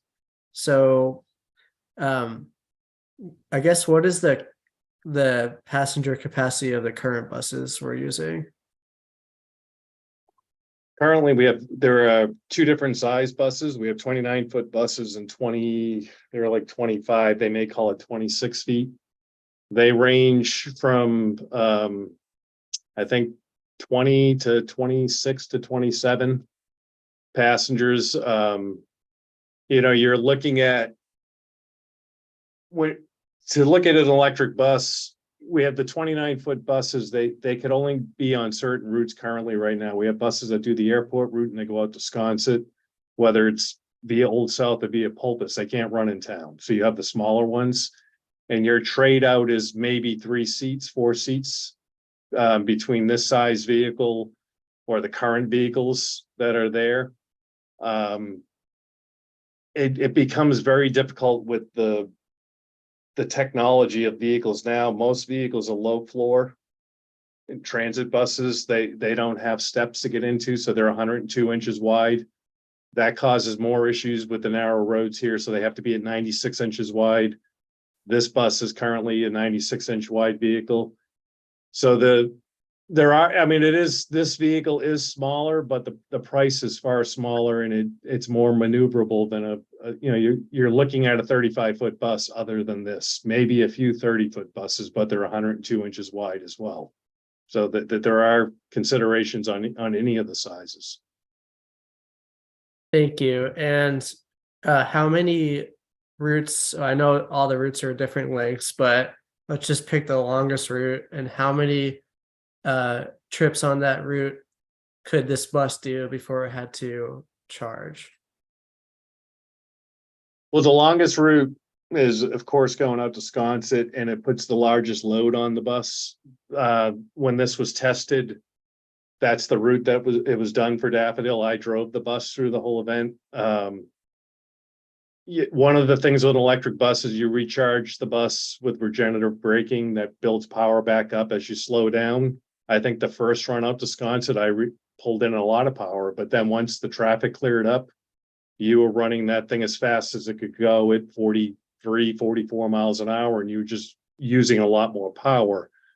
The range of this vehicle, the advertised range is 130. You could experience more on the driving habits and in the actual route itself. Currently, that the Sconset route does close to 290 miles a day when it's operating at its full time from 7 in the morning or 6:30 in the morning till 1:30 in the morning. You'd have to look at the possibility of charging stations at the Greenhound or vehicle swap outs where they go back and charge, another one replaces it while it's being done. There's just that's just another one of the planning aspects of it. But when I looked at Jetty's Beach, that has a round trip of 1.6 miles, some of the other ones in town that are only doing 80 miles in a day, I think it's a perfect option for it. The longer routes are where you have to start really looking at how would you plan for it. Yeah, great. Thank you. That's some of the, thoughts going on in my head. Like if we needed 2 buses to handle the route where one bus could do it right now, and then we would need 2 drivers or maybe more. I'm just wondering if we have the capacity for that. So I do think that these buses are awesome. They look cool. They, aid in our climate goals that we just talked about earlier. And I would, definitely support moving forward with them for the shorter routes. And then maybe let's hold off on the longer routes for now and just figure out how that would work. But I would love to see these everywhere on the island. I guess just, Madam Chair, if I may, my last question isn't necessarily specifically to Gary, but so I understand that there's this grant in process. But then let's say the grant is not awarded, how, or maybe it is to Gary, like how has the NRTA been funded in the past? Is that things that we appropriate out of the town budget or appropriate from town meeting, or what do we do if we need additional expenditures? Well, Go ahead, Gary. I know. Well, in the past, all the vehicles, Nantucket is considered rural. There, federal funding isn't there for the purchase generally of the vehicles. It's through the appropriations of RTA cap. There was a line item for 23 for $900,000 for the purchase of buses. When the grant was awarded, the bulk of that money was moved to FY24 for the state match to cover the match to the entire grant. So generally the buses are purchased through state funding.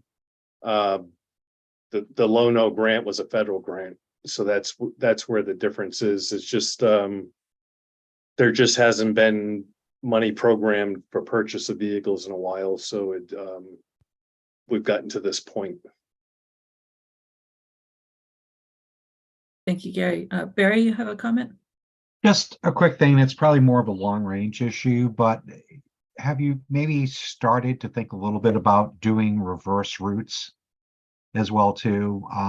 For instance, some of the buses will make just one loop, which if you want to get to somewhere else on the loop, you've got to go to in town, wait for the bus to unload, reload, and then get back on again to get to your final destination. So I don't know if there's been any thought or consideration on taking some of the smaller routes and being able to do a reverse loop like I'll usually see in larger towns and cities.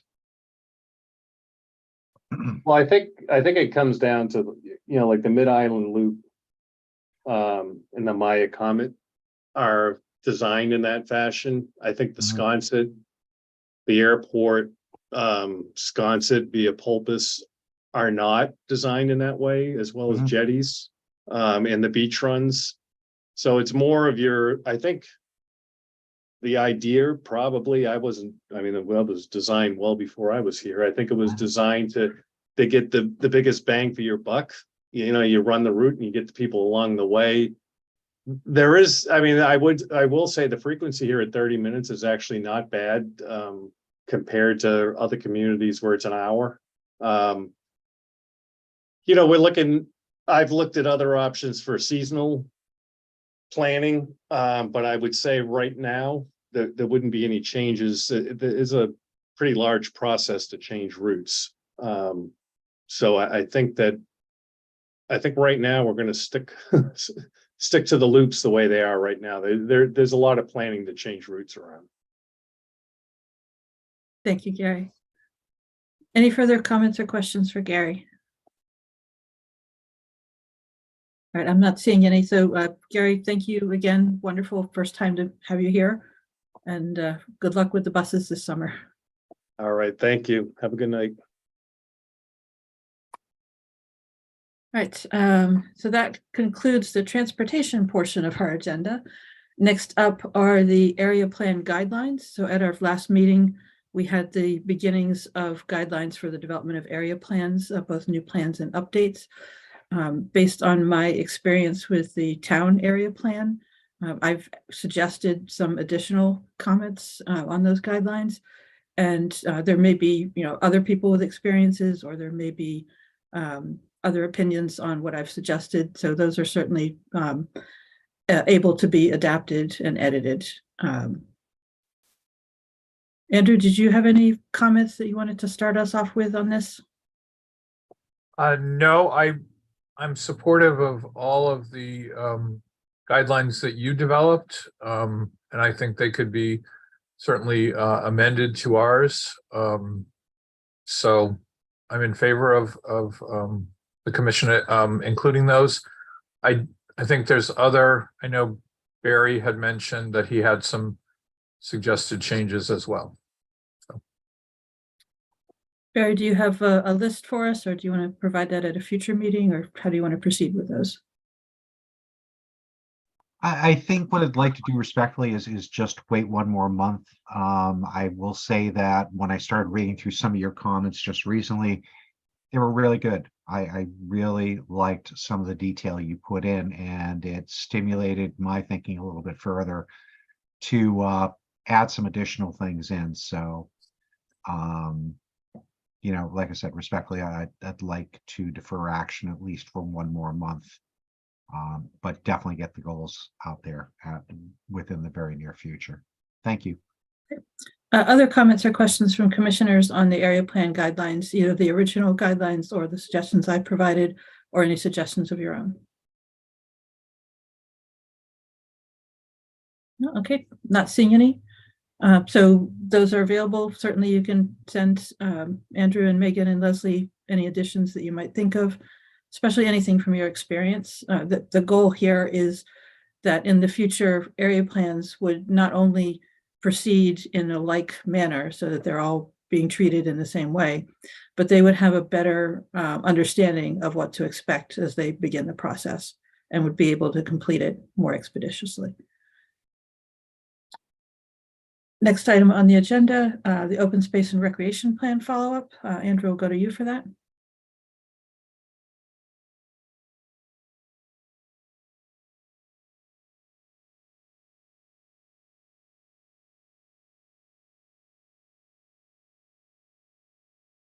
Andrew, I'm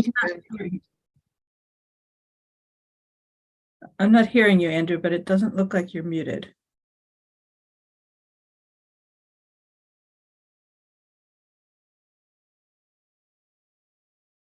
I don't know how we lost you so quickly.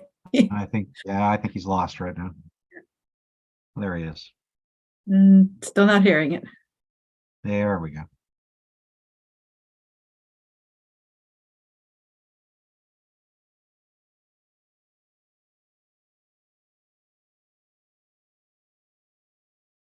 All right, we're seeing but not hearing. I'm sorry, Andrew. Definitely want to make sure that we have Andrew's full capacity. So let's wait a minute and see if we can get that tech worked out. I'll take this moment. This is Wendy. I just want to apologize that I'm on a new computer and I can't make the camera work. So my laptop died, and so now I'm on the desktop, and maybe it doesn't have a camera.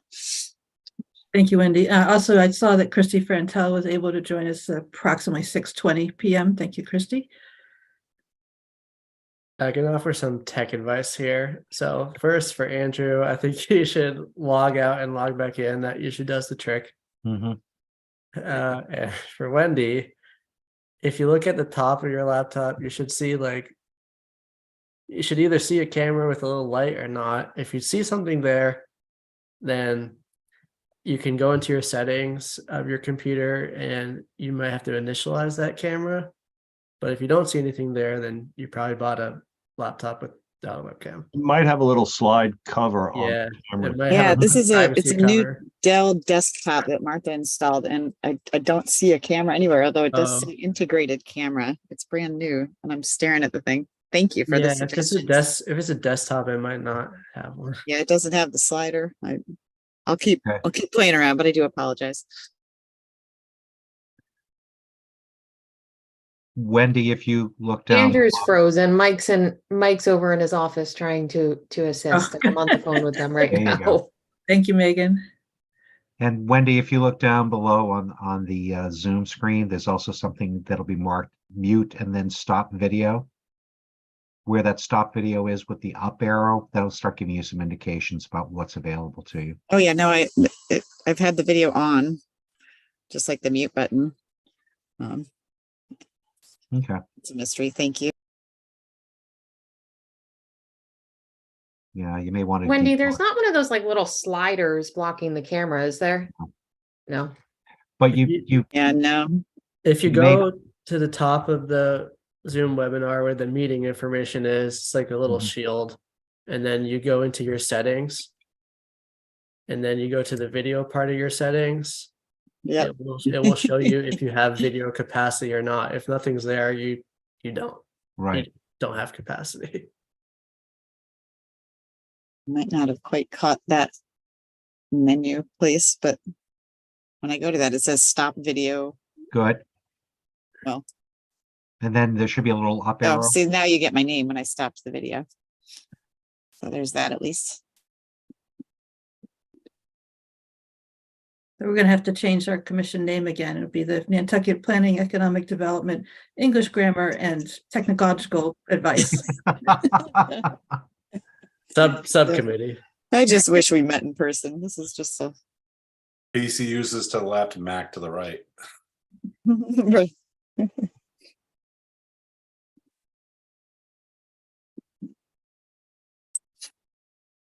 All right, waiting for Andrew to rejoin. Mhm.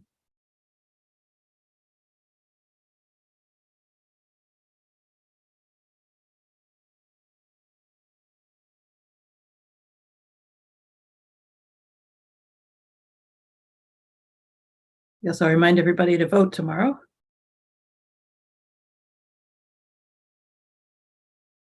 I already voted today, Mary. Yeah.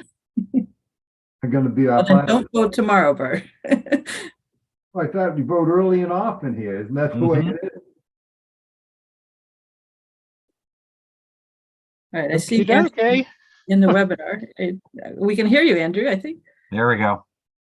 Can you hear me now? Yes. Yes. Sir. Looking good, Okay. Mike.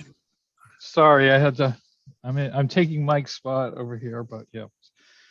Okay, where were we? Open space? Yes, open space and recreation plan follow-up. Okay, so just to let you know that this was an agenda item on the select board, with the select board on May 10th.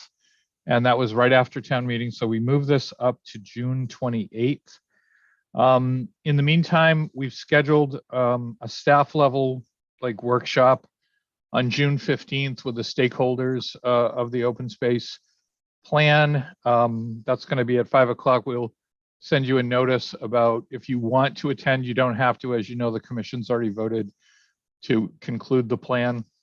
The one addition that we'll be making and that we received quite a bit of public comment on was about the indoor recreational facility. And we are going to make adjustments to the plan to include references to that. So that's where we are. And hopefully on the 28th, I expect a final vote of the select board to close out that project. Great. Thank you, Andrew. Thank you. Any question or comment from commissioners? Okay. So next item on the agenda, 2023 annual town meeting follow-up and May 23rd ballot questions. Andrew and Megan, do you have that list to put up on the screen?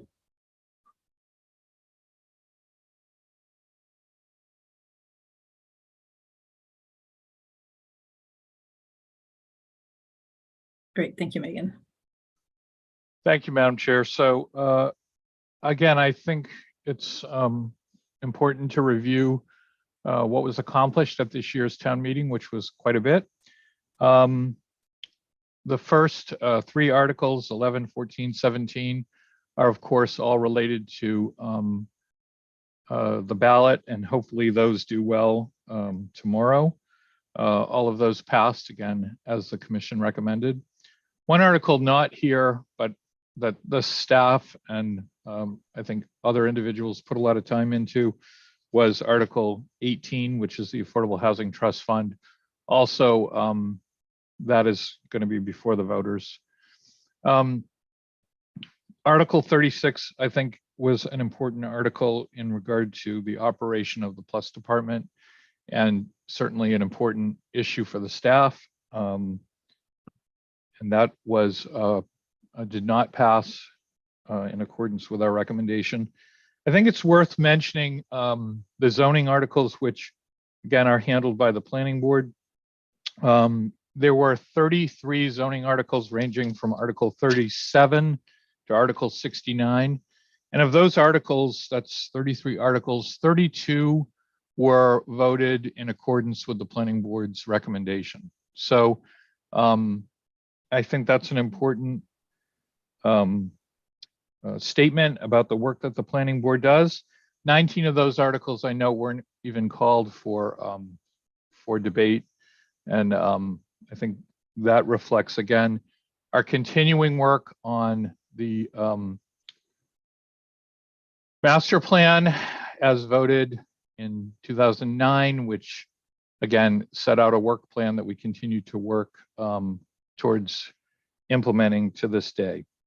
There's a few articles in there that I think are worth commenting on. Article 39, which dealt with pools, ends a lawsuit that was going to take resources away from not only our own staff, but the town administration and legal department. There's 4 articles that supported housing that are worth noting too. That was 41, 43, and 44. In addition, there was a citizen article 58. All of these track affordable housing initiatives across the country, especially Article 41, which expanded where duplexes are allowed. That's part of what's, you may read about this in those of you who get the planning magazine, about the missing middle type of housing that many communities outlawed in favor of only single family. So this duplex bylaw allows them to be considered in other areas as well. And the parking article under 44, this has been a topic of many of the planning magazines recently that, and I think you're going to read more about this, is that eliminating parking minimums, which really came about, at the beginning of the auto age, are basically being replaced in many cities across the country as in favor of articles to encourage more housing, basically more places for people, not vehicles. The home rule petitions, at least under Article 87 through 97, all deal with real estate, and those were passed in accordance with the recommendation. Those are important for coastal resiliency and some of our recent ongoing work with the land bank. I want to point out Article 101 Stone Alley. That didn't get mentioned in the NPDC work, but that's an important article that did get approved to help with a historic pathway and to encourage the long-term maintenance of that area in accordance with its very unique situation. So that was a good article as well. 102, of course, is on here, and 103, which is the companion article, is certainly one of the most important long-term planning articles that was passed at town meeting. And again, it cements our great relationship working with the land bank, the steamship authority, and the town on how to make this particular project move forward. So those are the articles I wanted to underscore for you. So thank you. Right. Comments or questions from commissioners? Seth?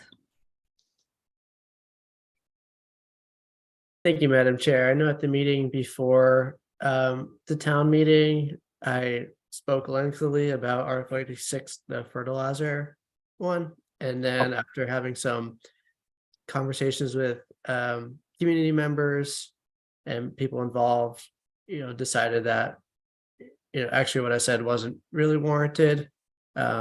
So I know we had talked about asking them to table that, and it's fine we didn't, and I'm glad it went through. And I know it's a home rule petition, so we'll have to wait on the state to ratify that.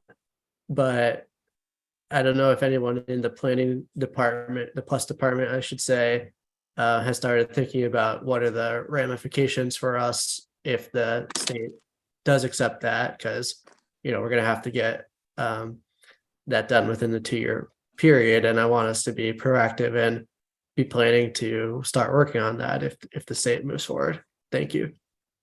Andrew? Yeah, thank you, Madam Chair. Yes, so we did receive the draft articles from the health department that they would like to see move forward, and we will get those to you all to start your review on those at your own time. Of course, we have some time before this is adopted. And in my conversation, at least with the Board of Health chair, he did not see a major role for us. He viewed it more that we would basically, we're required to approve their regulations, and they felt fairly confident in them that it would take really just sort of a nod from us unless we have some substantial differences of opinion on those articles. So we'll get those out to you for some homework assignments. But yeah, it is a little bit off in the future if it in fact is adopted. Thank you, Andrew. Barry? Madam Chair, through you, did you, I do want to kind of circle back onto this area in a few moments, but did you want to do the May 23rd ballot question? And then if you would be so kind, can we come back to this? It's entirely up to you. Yeah, let's stick with articles since Yeah, let's do that. All right, just to be fair, I see John's got his hand raised at this point, so, I don't know if you want to go to him first. Yeah, No, I Barry, recognize you. I didn't want to break up. I just wanted to end because I also wanted to thank Andrew and the Plus staff for a great job that they did at town meeting to prepare for what was an amazing amount of work. It's always a lot of work, but I think this year was exceptional. So as Andrew stated, everything that he commented on, I'm just amazed. We have a great staff and they did a great job to prepare everything for the town meeting. That's all. Just a general comment, but thank you. Thank you. Andrew, you're still live. Yes. So Barry, I think back to you. Thank you. I appreciate that. I'm going to ask for maybe a little latitude from you. I do have a motion at this point, but I would kind of like a point of privilege here just to be able to kind of tee this up a bit. So go ahead. Thank you. I really have some concerns over Article 83. And I think my opinion at this point is that some of my peers on the board may have similar issues or problems with it. The last town meeting that we had allowed us to study the NP and EDC, and we are still in process at this point. I'm confident we'll be done by the end of the year, but we're still in process. So this new article that was introduced into town meeting, Article 83, really didn't have the ability to do any analysis on it. The info on changes we never received. Any info that was presented was within 36 hours of town meeting, and some even on town meeting floor. There was no way that this commission could have even legitimately had a meeting to address those last minute changes. I have 3 areas of concern. I've got actually a lot of areas of concern, but I'm going to narrow this down to 3 areas at the moment. The first thing is term limits. I have no idea how we managed to get singled out from every other board and commission on the island. Second thing is the complete removal of the planning board. And then only one person thereafter. And I know as a commissioner, when I signed on board, I am fully cognizant and aware of wanting to do my complete terms with things. The third thing is that this article really doesn't deal with a number of significant items such as administration, government structure, and a big one, financing. So I think my fellow commissioners have concern here as well, but I would ask them that we have a little bit of time to flesh this out. So if I may proceed on to a motion. Yes, unless you want discussion beforehand.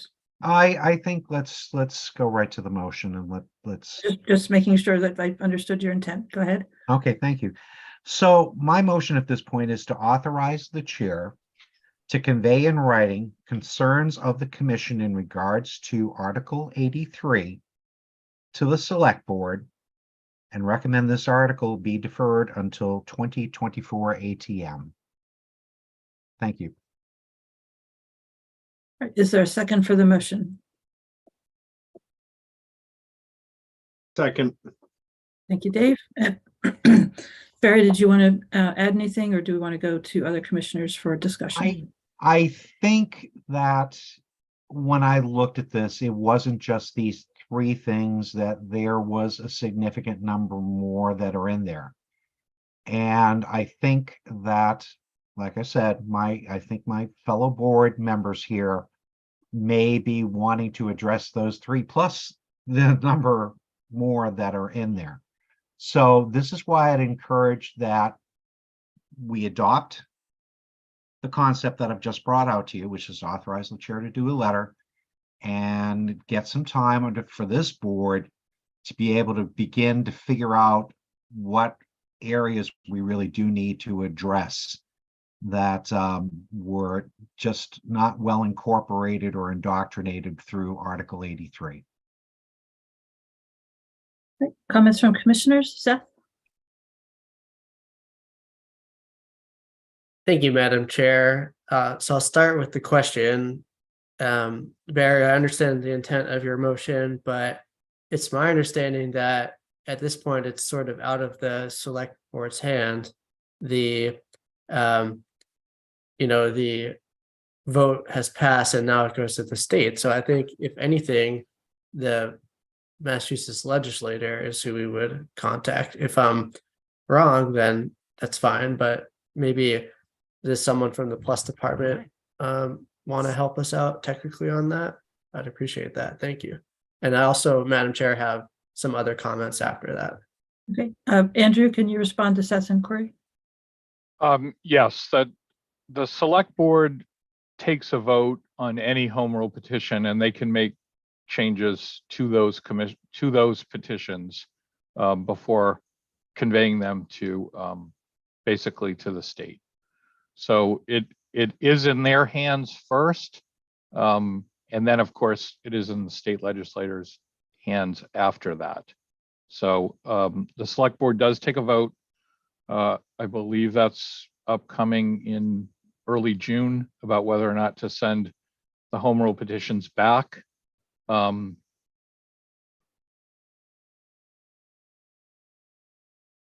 Again, that's sort of an annual event that follows after town meeting. Thank you, Andrew. Back to Seth.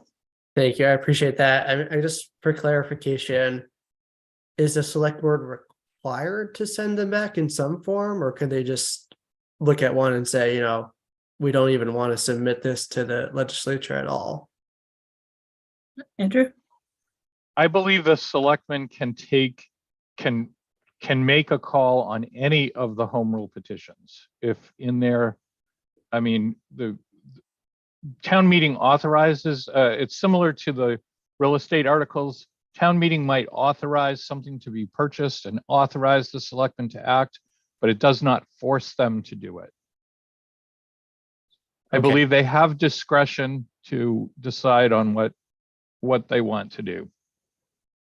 Okay, thank you. I appreciate that. You know, I've not been involved in this process as much as other people, so I appreciate that clarification. So back to my original comments, you know, I do agree with Barry that there are some flaws to the Article 83. You know, I spoke to that effect on town meeting 4. I'm sure many people heard it, or if not, you can watch the video of it on YouTube. So I do think it would be wise to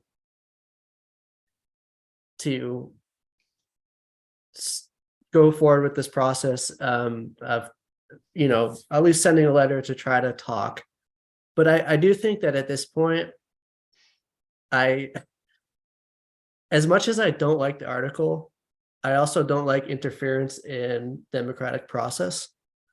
So if we could possibly, as part of that discussion, you know, invite the article sponsor to the table as well and try to reconvince them of all the things that we're already doing, and how really what we're doing is going to lead to much better long range planning and much better sustainability for this commission, then I think we need to try. And if it doesn't work and we get to an impasse, that happens. But even though it was only by one vote, the town meeting did voice affirmation for this article. So to just completely interfere with the process and sort of stonewall the system by not even offering them a seat at the table, I think is bad government. That being said, I think the article is not good, and it has a lot of problems, and it has many more problems than the ones Barry mentioned. But I would like this moving forward to become more of a participatory process if possible. Thank you, Seth. We'll go to John Trudeau. Thank you, Madam Chair. First, I opposed Article 83. I spoke at the annual town meeting in opposition of it. And I couldn't agree more with Barry wholeheartedly in the comments that he was making. However, even though one vote is one vote, and even that vote was suspect when the person asked to have a recount and was going to flip, so it could have gone either way. That being said, I do respect the process, and whether it's one vote or 100 votes, as much as I would like to side with Barry, I think I would just respect the process and be opposed to Barry's opposition, not for the content, but just for the process. Thank you, John. Other commissioners' comments?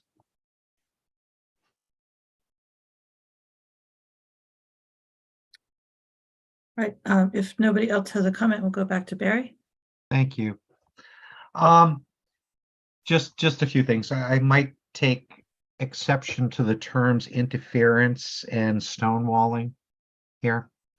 So I just, those kind of caught me a little off guard, but I'm doing this in the interest, first of all, to be totally transparent here at this point.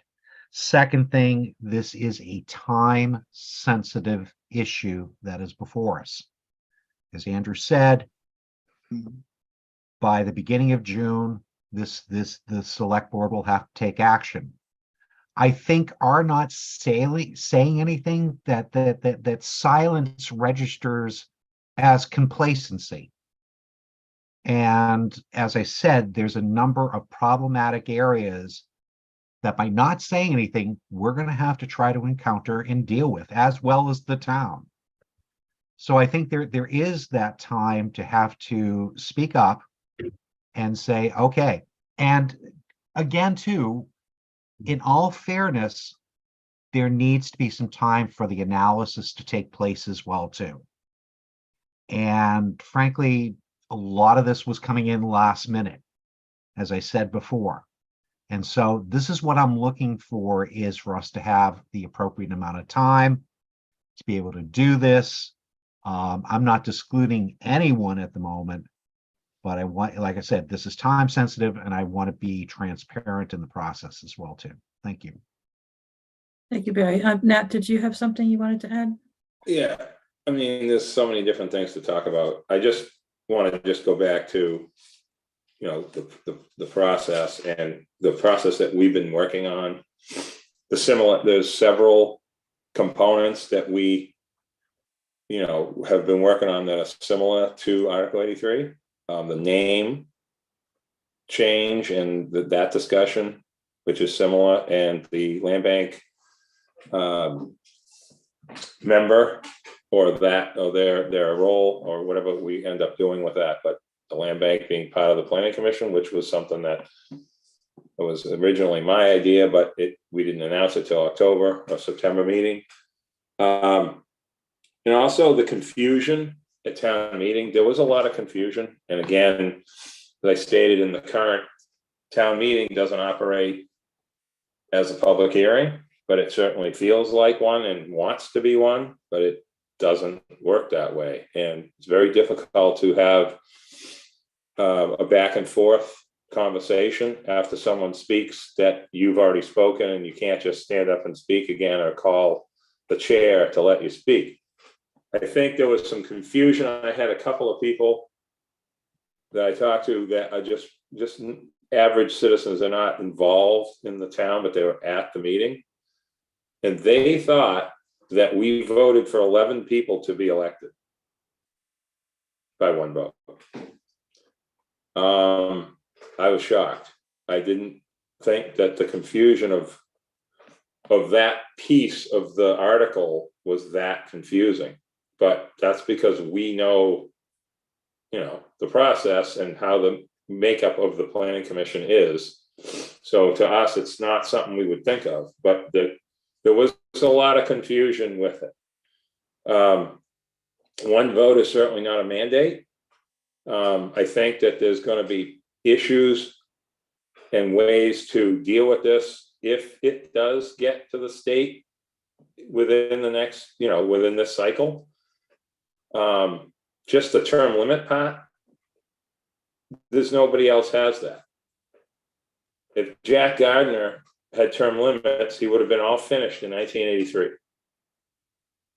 I think that pretty much sums up everything, doesn't it? I wouldn't be on the planning commission anymore. John Trudell would be eventually off. I mean, Barry would be off. I mean, it's kind of weird to think about that. Nantucket doesn't have a line of people lined up to pull papers and get signatures and be running for office, especially for a board or a commission that doesn't have regulatory authority. I look at, Seth's board and how much power they have, but I don't see anybody bringing an article to town meeting to make the Concom elected. The SHAB committee is elected and oftentimes have a tough time getting people to pull papers. So there's a lot of wrinkles in Nantucket with that stuff, but I think that I'm in favor of Barry's article, but I think that there's going to be a larger process regardless of whether this gets approval from the select board or not. But to be sent to Boston, this is a long battle. This isn't going to be just all in favor, say aye in the State House, because of all the other agencies, and a state created agency like the Land Bank or the steamship is pretty tough to change, and you need to have community support for that. So that'd be my comment right now, Madam Chair. Thank you, Nat. Go to Joe Topham. Thank you, Madam Chair. As you all know, tomorrow I'm running unopposed. So if someone really wants to change, step up. I mean, I would have loved to run against someone, but no one did. So, I'm also thinking, who are the 4 people that are going to step up? But I agree with Seth. It would be great to have a workshop, kind of break down what this Article 83 was about, and what are the goods, bads, what's the different, and then kind of work on that. But I agree with Barry. I think we should just write a letter to the select board and say, could you just pause for a minute? Can we just really kind of sit down and find out why this was done? And I heard the same thing that Nat has heard, that people were confused in what they were voting on or what the vote was. And it wasn't until later that they find out what was going on. So, I mean, I don't know, some reason was Article 81 last year. This year was Article 83. Can we get it to night one? Is there some way to get more people to vote on this? I understand the will of the people. One vote is one vote in favor, but I really think that this needs to be, studied, talked about, worked on. And I think that 36 hours before town meeting, you slide something in. I don't think it was done intentional or devious. That's not what I'm saying, but I don't think anyone had time really to study it. And I think that that's a little problematic for such a board that is really very important to Nantucket. And that's why I stepped up. And if you don't like what I'm doing, well, you vote me off. I mean, that's the will of the people as well. So, I'm looking for the bare minimum votes tomorrow, but to be on the board, but it's really just an important part of Nantucket that I think we need to move forward, and what is best for Nantucket, not what I want, what's right for Nantucket. That's what we should all be doing. So I agree with everyone what they're saying, but I think that letter should really be a positive message to the town and the select board, and John and whoever goes before the select board and speaks in front of the select board as well. Really kind of stands tall together. We're all there or something. I mean, we probably would be an open meeting rule violation, but some way to come all together. So that's what I recommend. Thank you, Madam Chair. Thank you, Joe. Go to Seth and then Dave. Thank you, Madam Chair. And I hear what people are saying, and I think a lot of you are right. And if you think back too, you're right, Joe. It was on the second night with a lot less people there than had been there the first day, with no electronic voting. And people will say, we did town meeting for 4 centuries without electronic voting. What's the difference? But it does make a difference. There was people walking out the door. It very easily could have been 1 or 2 votes in the other direction. So I'll take back some of what I said, and I support the letter. I do think, though, that we should continue to make efforts to include all the people who supported this article, who oppose this article, or who are just the normal citizens that Nat's talking to that don't really understand, to make them better informed. I mean, we tried. We put out what I thought was a very good worksheet. I know multiple members of our commission spoke at the town meeting, and we tried, but we need to continue to do that as we move forward along in the process, because we have done a lot of good work internally, and we're trying to tell people, and we're trying to put out that information out, but we just got to keep educating and keep doing outreach, and hopefully some of it will stick. Thank you. Thank you, Seth. Dave? Thank you, Madam Chair. I mean, I agree with almost everything Seth says. I do not see it as stonewalling. I see it as taking a moment to fully understand the consequences of this article. It passed, and I'm not going to hedge. I'm not going to say anything. It passed by 1 vote, and good on it. But I think that we as a board, and the select board as a board, need to fully understand this before we just shovel it right on to the State House. So I see this as just part of the process down the road. I don't see it as stonewalling. I see it as everyone putting their heads together and making sure that this works for us as a community in the best way it can. Thank you. Thank you, Dave. Joe? Thank you, Madam Chair. Through you to Seth. Seth, do not retract any of your comments. This is why you need someone that has that difference of opinion. I don't want to be on a board that is all the same. I love being on the Concom.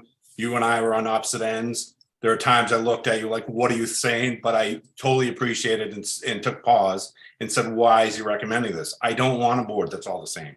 I don't like that. I like people to throw it out to the left side or right side or whatever, so that we can all come in the middle and get a consensus. And so I really think that's important, Seth. So just stand by your word.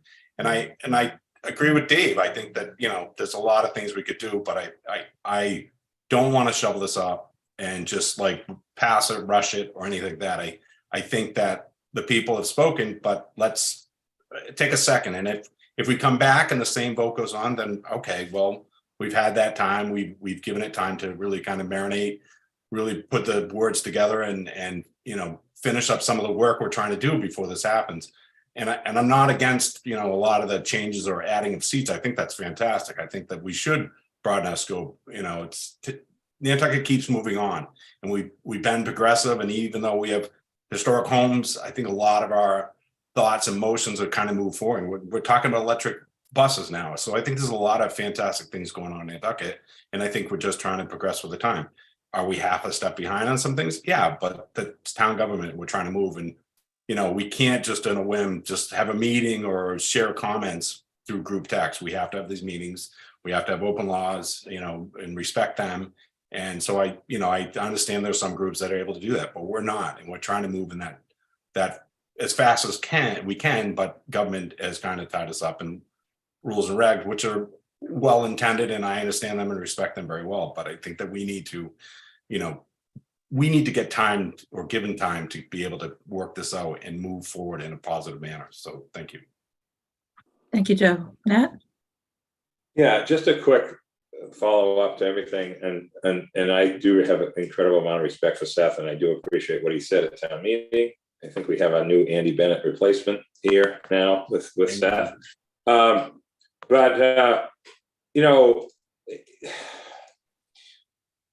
Again, I want to go back to what I said about a state agency.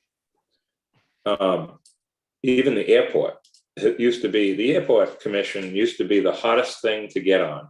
Now it's like we forgot that we even have an airport commission. I mean, it used to be the hottest thing. The big argument every year was the airport, and now we don't have any arguments with the airport. So we kind of go in sort of cycles. But the planning commission sort of sits in its connectivity to the state, as I was told by Frank Spriggs and other mentors of mine, that the place at the table for Nantucket rests here. The general voter here doesn't really know that. And that's just the way it is. It's not anyone's fault. It's the setup that we have where the loan, in fact, one year, Andrew, I can't remember what year it was, but they forgot there were 13. The state just said 12, didn't they? And they forgot us. And Andrew had to, remind some people, hey, hello, we're out here, we're a little ways out, but we are here still.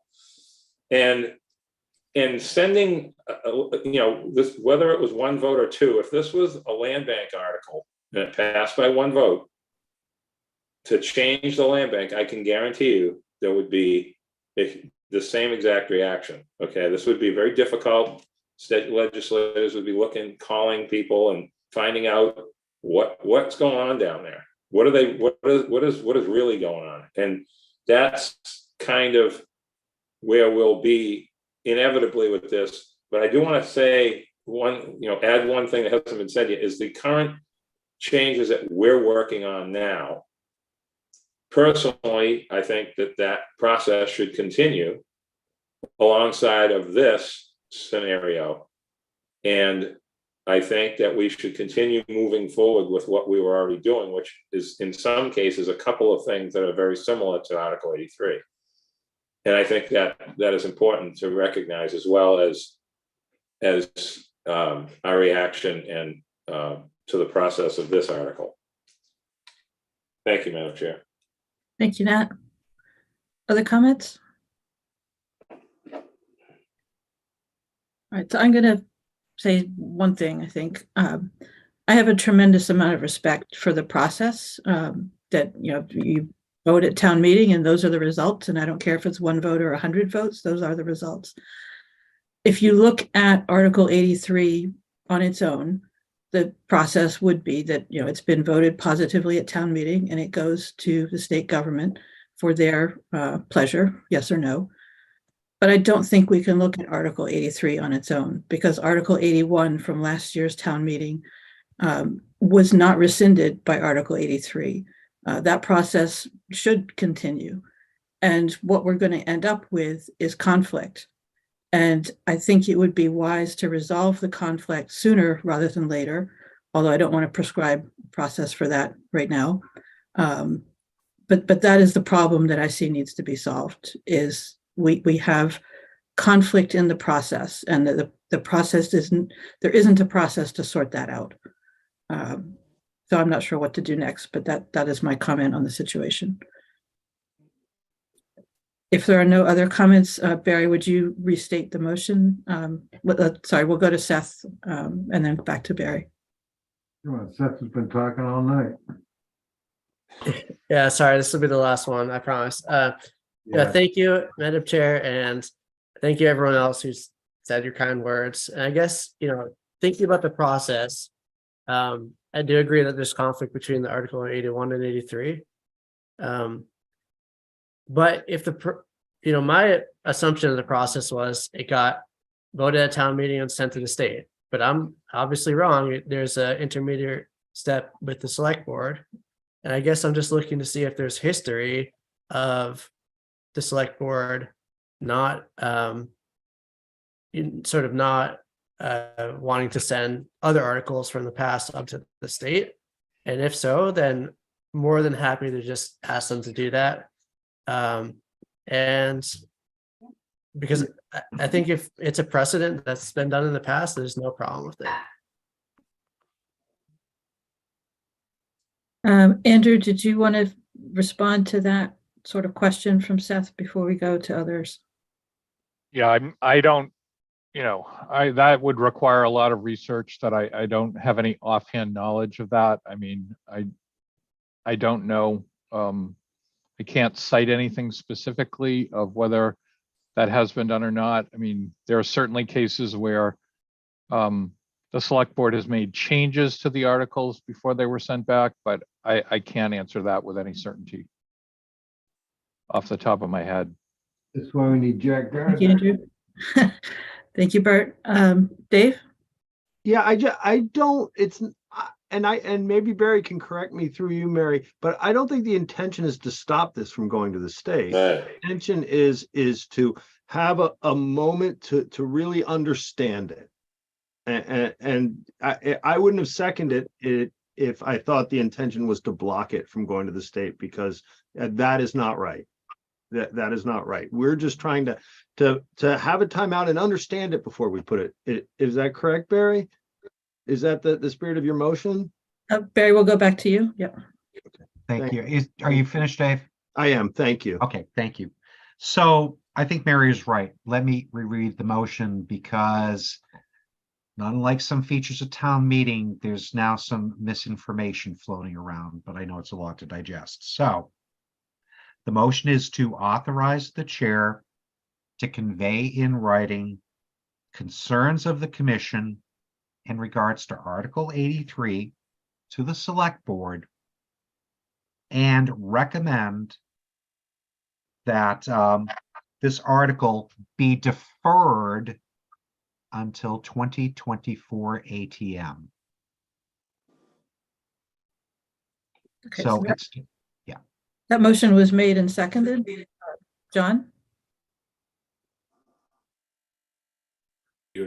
If we're still on discussion, again, Barry, you had me at concerns. I like the wording.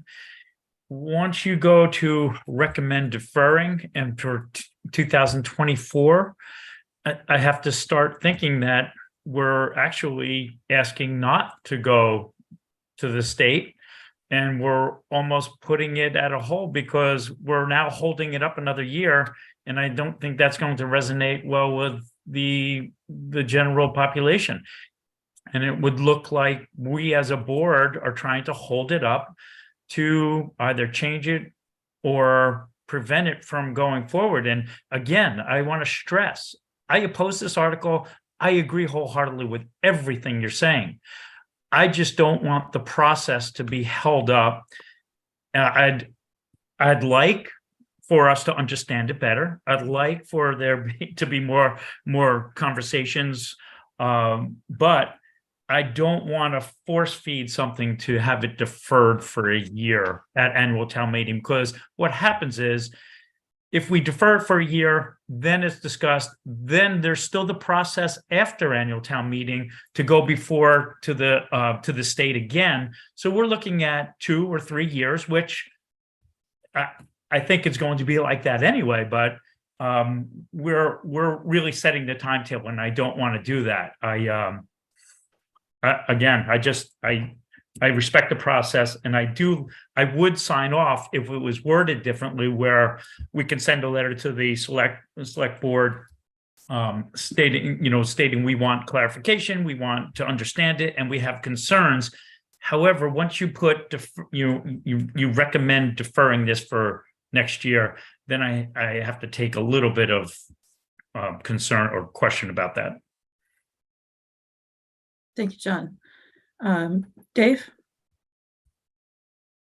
Yeah, but and I understand what John's saying, and maybe we could, if Barry's willing to say maybe defer to November town meeting, even though that's a short window. But I mean, I think the most important thing is that we discuss this amongst the boards and we understand what it is. Again, I'm not saying we shouldn't send it to the state. It needs to go to the state. That's the process. But I think we all need to understand it before we send it up there.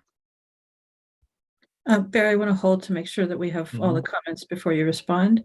Mhm. And I want to ask if Don Holgate wants to offer any comments from the select board's perspective, either on past history that you might be aware of, or on whether you think this would be received and considered. You're certainly free not to offer to comment at this time. No, that's fine.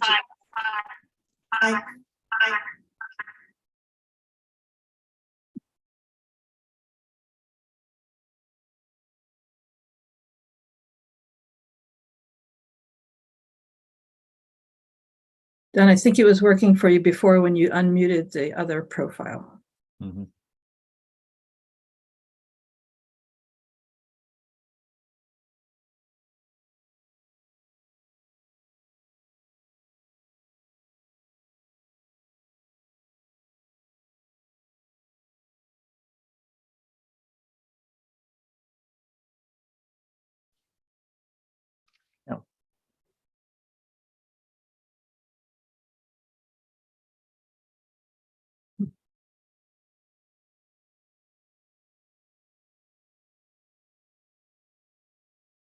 Mary, while we're waiting on that. Let's wait for them.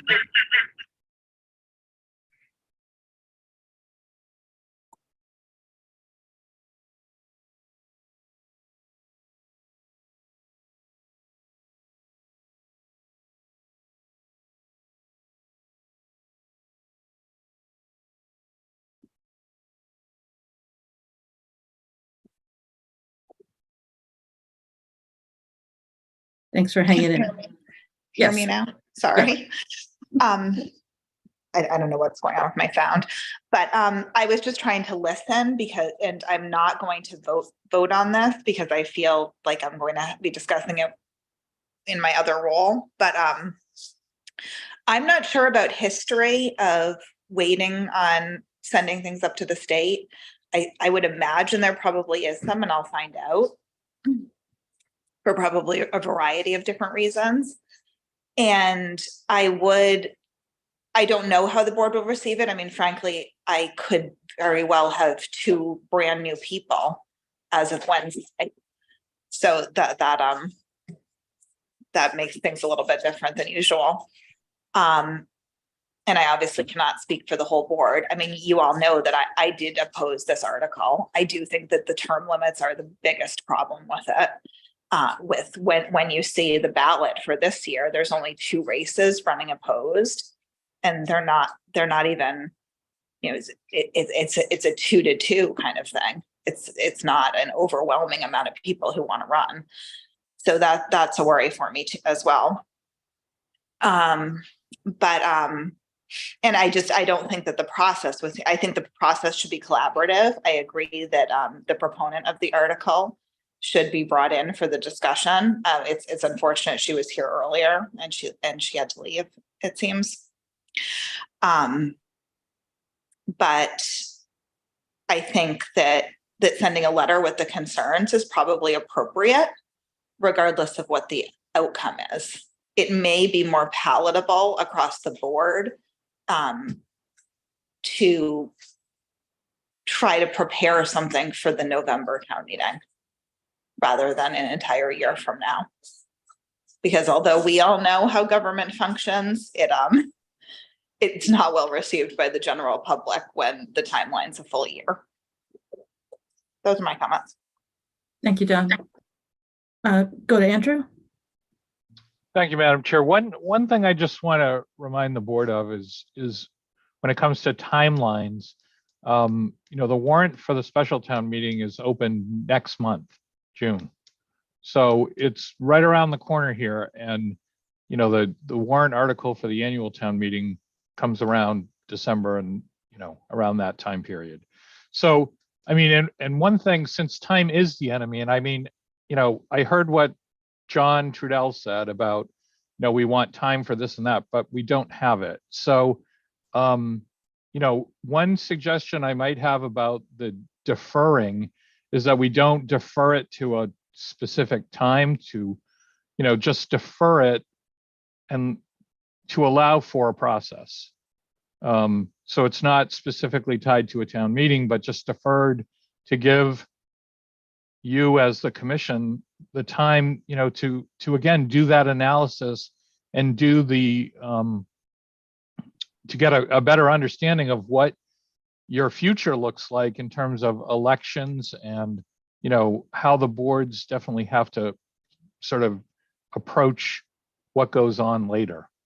So rather than maybe tying it to a future town meeting, that it's just deferred for now to give you all that time, and then a decision could be made later about, you know, whether to continue to pursue it or to send it back to town meeting for some adjustments.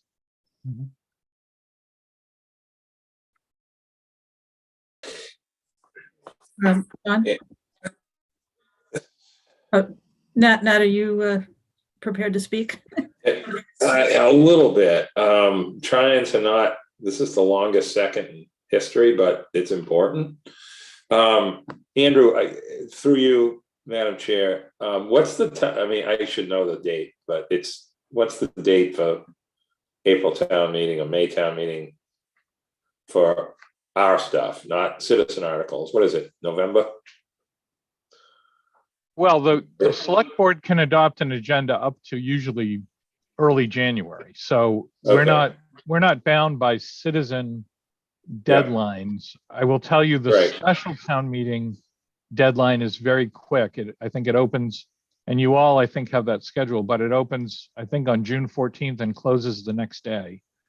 Oh, that's Special next town week. meeting also requires, I mean, and again, that's for the citizen type articles. Yeah. And I believe you need 100 signatures for that, I think. So it's a higher threshold. If something was ready to go forward, it could be sponsored by the select board as part of their warrant. So,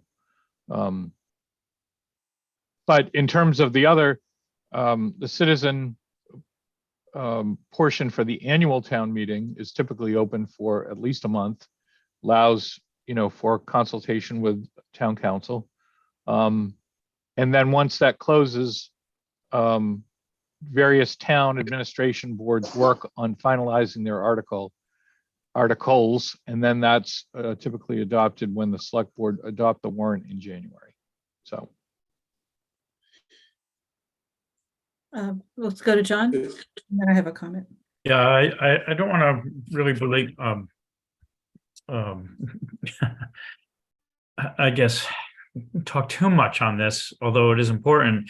And again, we're really looking at a word and timing when we put the recommendation to the letter to the select board. I'm not opposed to the letter. I'm just opposed to the timing of it, or the wording that gives a specific time, really a year for next annual town meeting. If we would leave it blank, as Andrew has suggested, maybe defer to the select board and don't put in a date, that would actually put no offense, Dawn, but that would put the burden on the select board as far as a time to consider, stating maybe they would defer it for annual town meeting, or they would defer it for the fall meeting. But I think for us to put that time frame, just looking at the clock, and I appreciate what Andrew's saying, time is of the essence, but if we're given a date of next annual town meeting, we just finished this town meeting, it's going to be perceived from the public that we voted on it, whether it's one vote or 1,000 votes. They made their case known. That's what the rule was, regardless how controversial it might have been. And we're really putting this off for a couple of years, and it seems like we're trying to change the vote, and I just don't think we should be doing that. I think wording is important in this, and I did like the start of Barry's. And I don't want to go against this board. Obviously, it's one word it's really giving me a hard time with this. And I support everything that we've been saying, and I spoke out against it. But to pinpoint a day and time, and to for next annual town meeting, I think it's going to make us look really badly with the public, and we're opposing what they had stated and voted on. Thank you, John.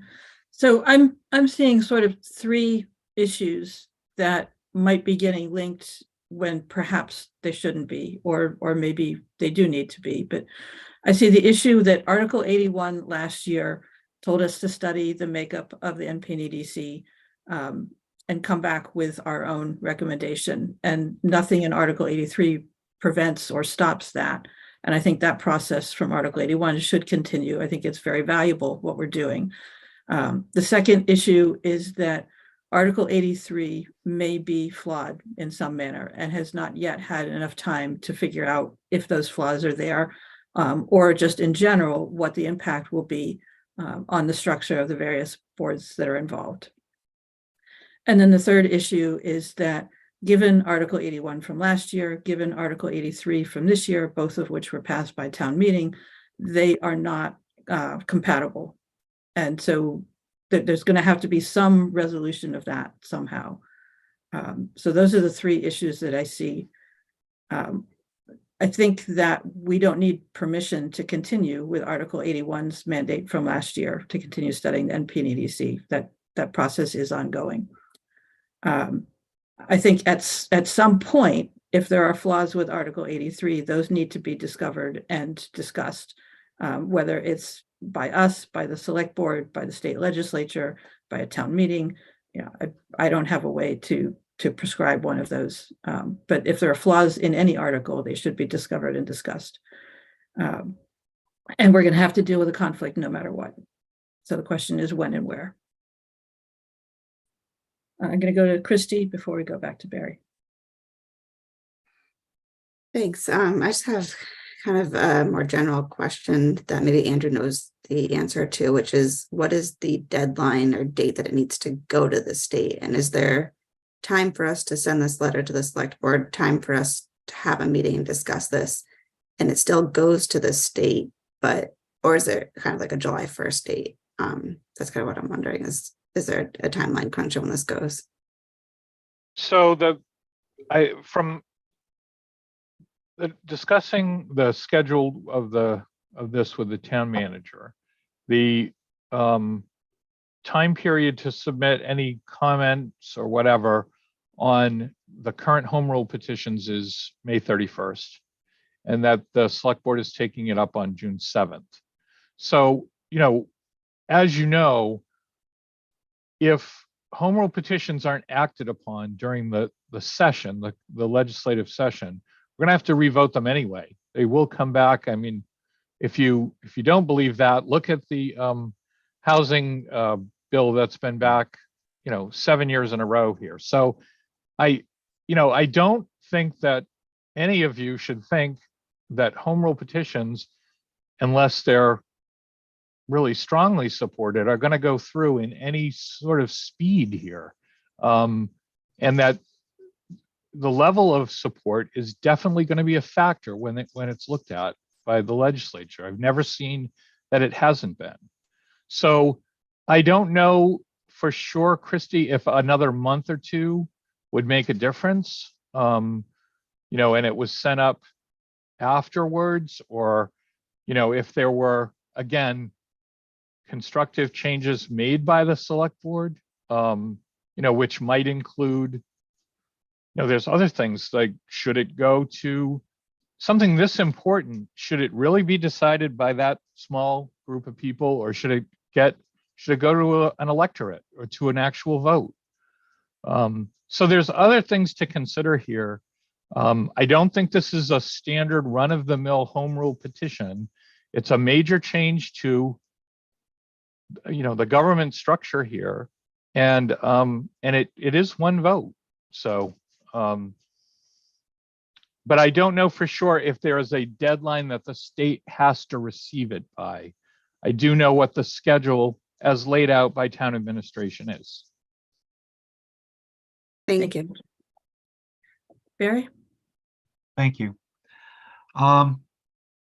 There was very deliberate time frames put into place, and right now the most severe time frame is when we've got to respond back by, and when the Board of Selectmen are going to take action. Now, unless you want a bunch of meetings between now and then, we're going to need some time to deal with this. We meet once a month. I'm telling you what you already know at this point. By the time we would get toward where we have to do something, there will be 8 meetings that will take place. I would offer to you, most of you right now, that between the analysis of doing this and where we are based upon last year's ability for us to do this, we're going to be running a real tight time frame to be able to get those 8 meetings accomplished and all of our goals accomplished. So this is why I set that deadline into place, so that we could at least have the ability to try to do this the right way. And, I'm afraid if you don't put that date into place, the Board of Selectmen could artificially come up with, have it done in 2 weeks. Thank you. Have a nice day. That's what we're recommending. So I would rather try to give us all of the adequate tools and time necessary to do this. And that was the reason why it's not going to be put off for years. When I say that we're going to do something by a certain time, I'll be the first one to stand and back that up. And I actually said that on town meeting floor. So I'm asking you to try to give us the appropriate time. Otherwise,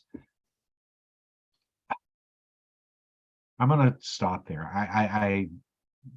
But I do want to say that I really do appreciate the diversity of thought. You're making me think about things and just allowing me the ability to try to do something that will be constructive for the entire town of Nantucket. So thank you. Thank you, Barry. So we have a motion on the table. Any further discussion on that motion before we go to a vote? All right, seeing none. All right, so all those in favor of Barry's motion, I'm going to paraphrase for the NP and EDC to authorize the chair to send a letter to the select board with concerns on Article 83, and Barry's motion includes the recommendation to defer Article 83's progress until annual town meeting 2024. Barry, have I captured that appropriately? Yes, ma'am. All right, roll call vote. Seth Engelborg, Aye.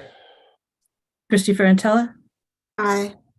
Don Holgate, Abstain. thank you. Wendy Hudson, No. Respectfully. Dave, Aye. Bert Johnson, Aye. Nat Lowell, Aye. Barry Rector, Aye. Joe Topham, Aye. John Trudell, Abstain. and Mary Longacre, aye. Thank you all. That carries. All right. Were there any other comments on the annual town meeting follow-up on the articles before we move to the ballot questions? All right. Any, Andrew, do you want to lead us through the ballot questions?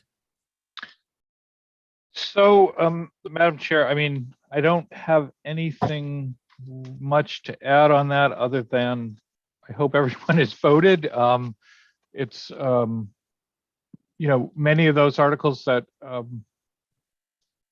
certainly the spending articles that we all participated on, I think are important. And again, town meeting certainly voted in favor of our recommendations on that. I hope that carries forward. So.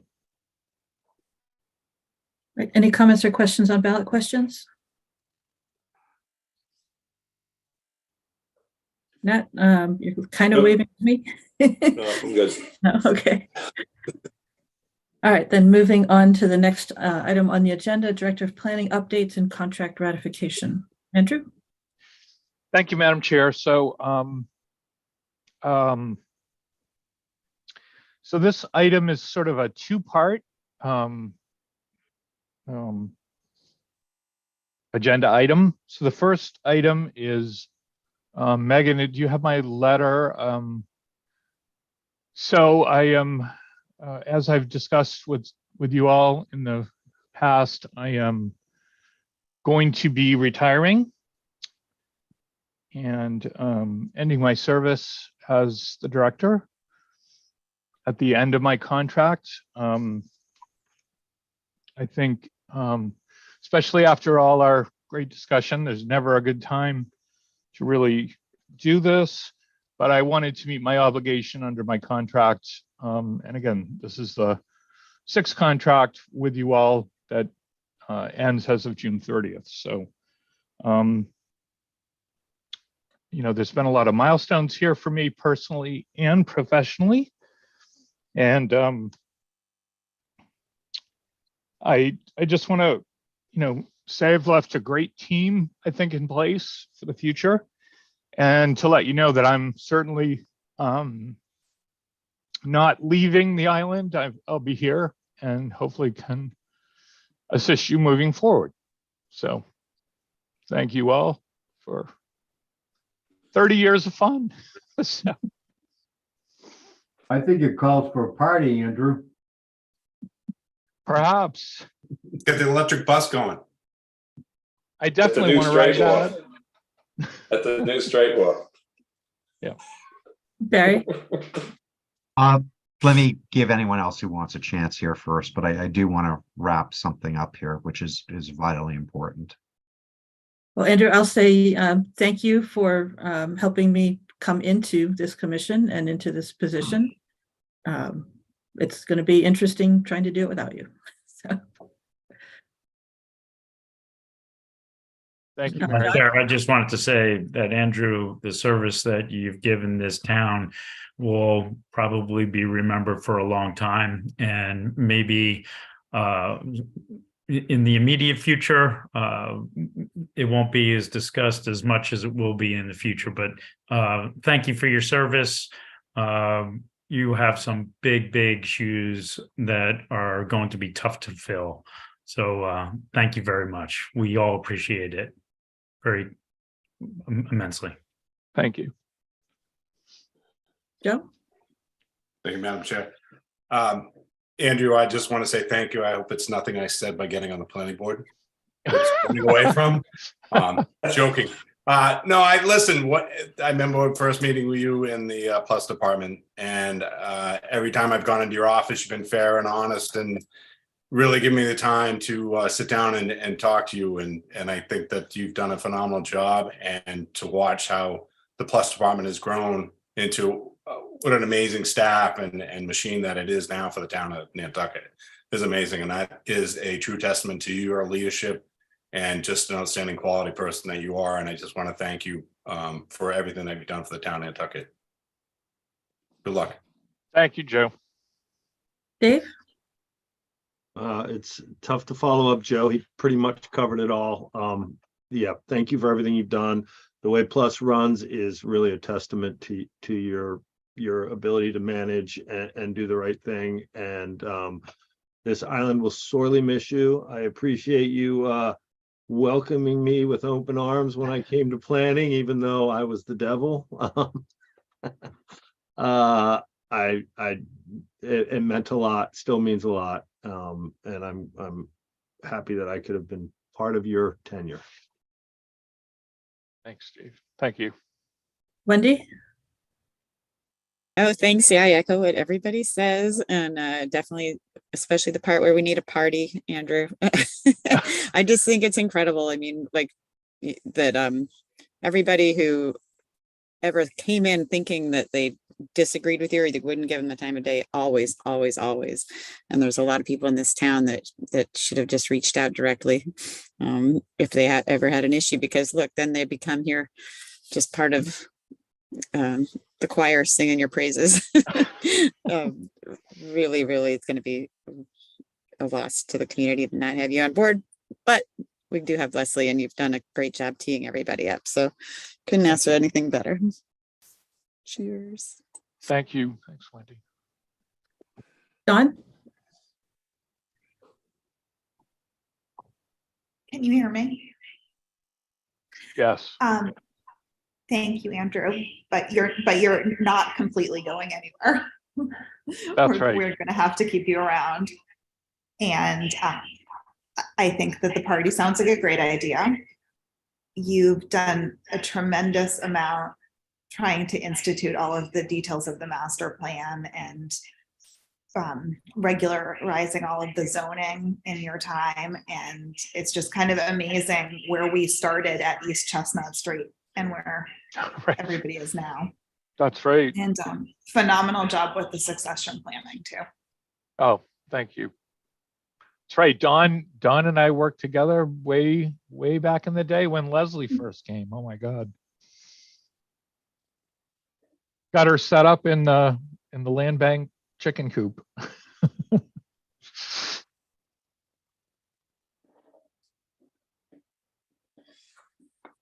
Yes, go ahead.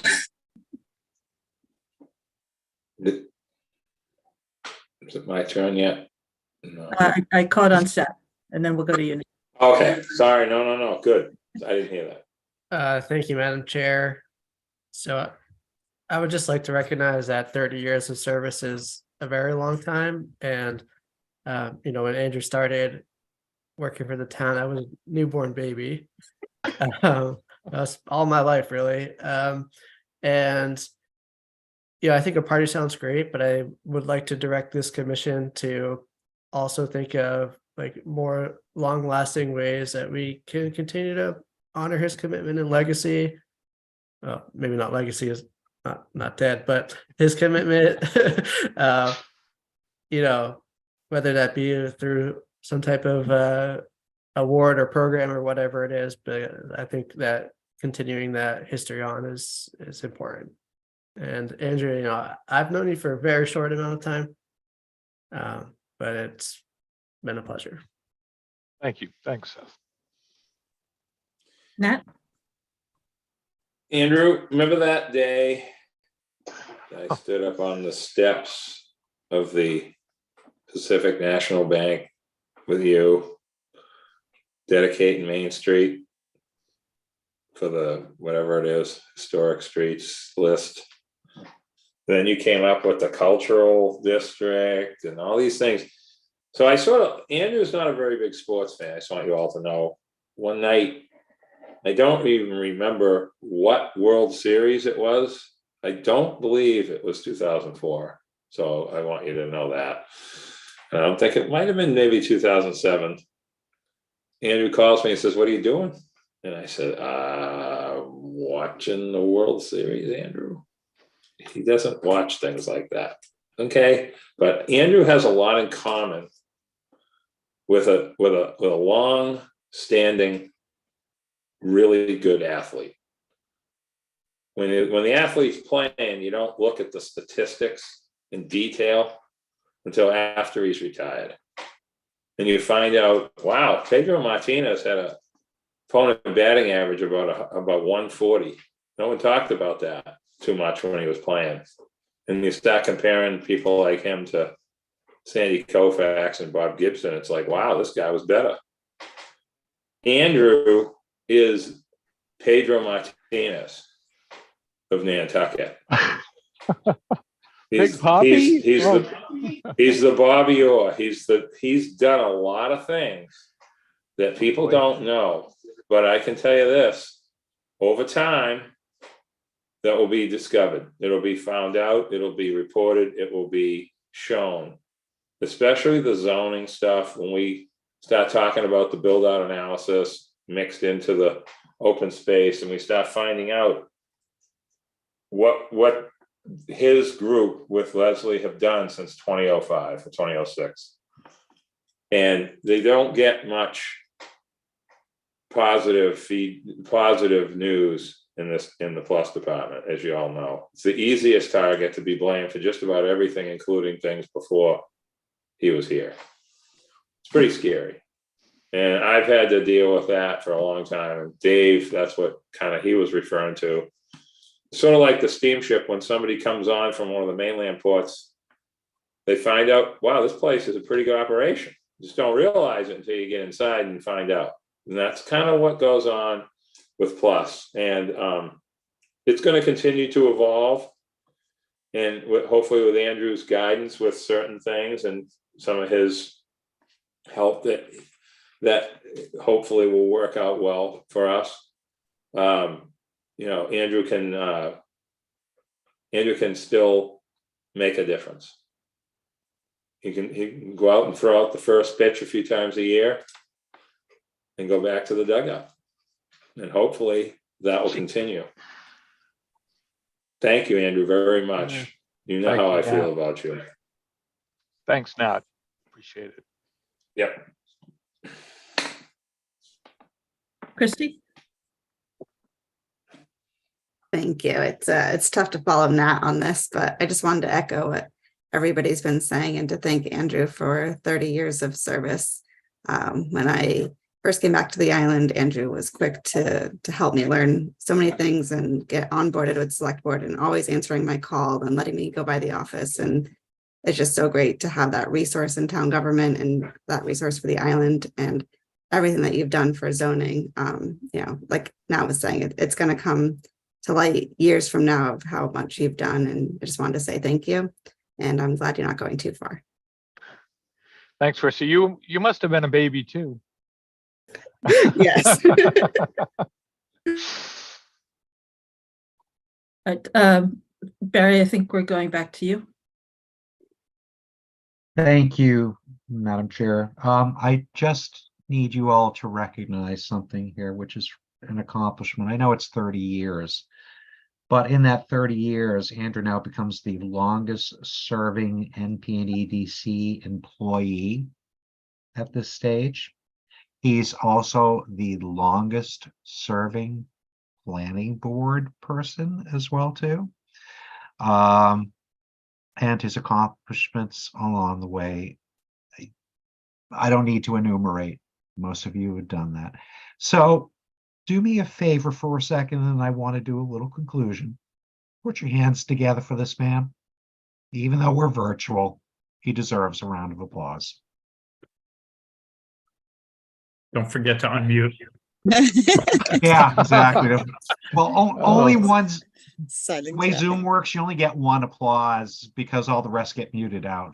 It's just not fair. Andrew, I just want to say, you know, you really did this, huh?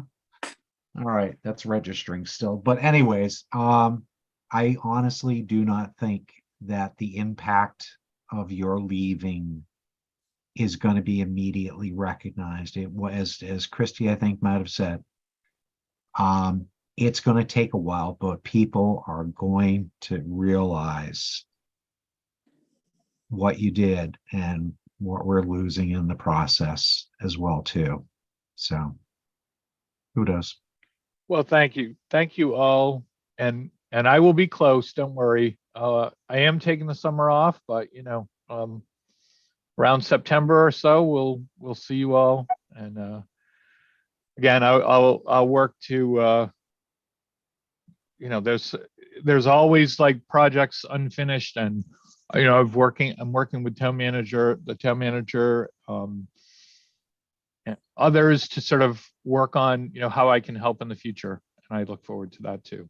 So I think it's a great new chapter. So, and again, my team that comes after me, I couldn't be happier for them, including, you know, Leslie, who I've worked with for so long, Mike Burns back from Texas, and, you know, Megan, who's advancing and, you know, is a star pupil in her planning degree. So anyway, so thank you all, and we'll be seeing you till June 30th. That's for sure. Andrew, I think you said this was a two-part update. Right. So the second part, I will turn that over to Leslie to update you. Leslie? All right, thanks, Mary. Back in March, you all held an executive session and talked about promoting me to the Director of Planning. And we have the contract that you all voted on in executive session. That does need to be ratified tonight in open session. And I have a formal acceptance letter that I will provide to the commission. Thank you very much, Leslie. So I guess we need a motion if there, or is there discussion before a motion? I'll make the motion to approve the contract. Second. Second. Okay. I'll take Don as a second and a third and a fourth. Any further discussion? All right, if there's none, roll call vote. Seth Engelborg. Aye. Christy Frantella. Aye. John Holgate. Aye. Wendy Hudson. Aye. Dave Iverson. Aye. Bert Johnson. Aye. Nat Lowell. Aye. Barry Rector. Aye. Joe Topham. Aye, Tom congratulations. Trudell. Definitely aye. And Mary Longacre, aye. And thank you. All right, thank you all. I'm really looking forward to starting this new position and to working with all of you in a different capacity. And that will be effective July 1. July 1st, yes. Barry, you have another comment before we move on? Just briefly, Madam Chair, thank you.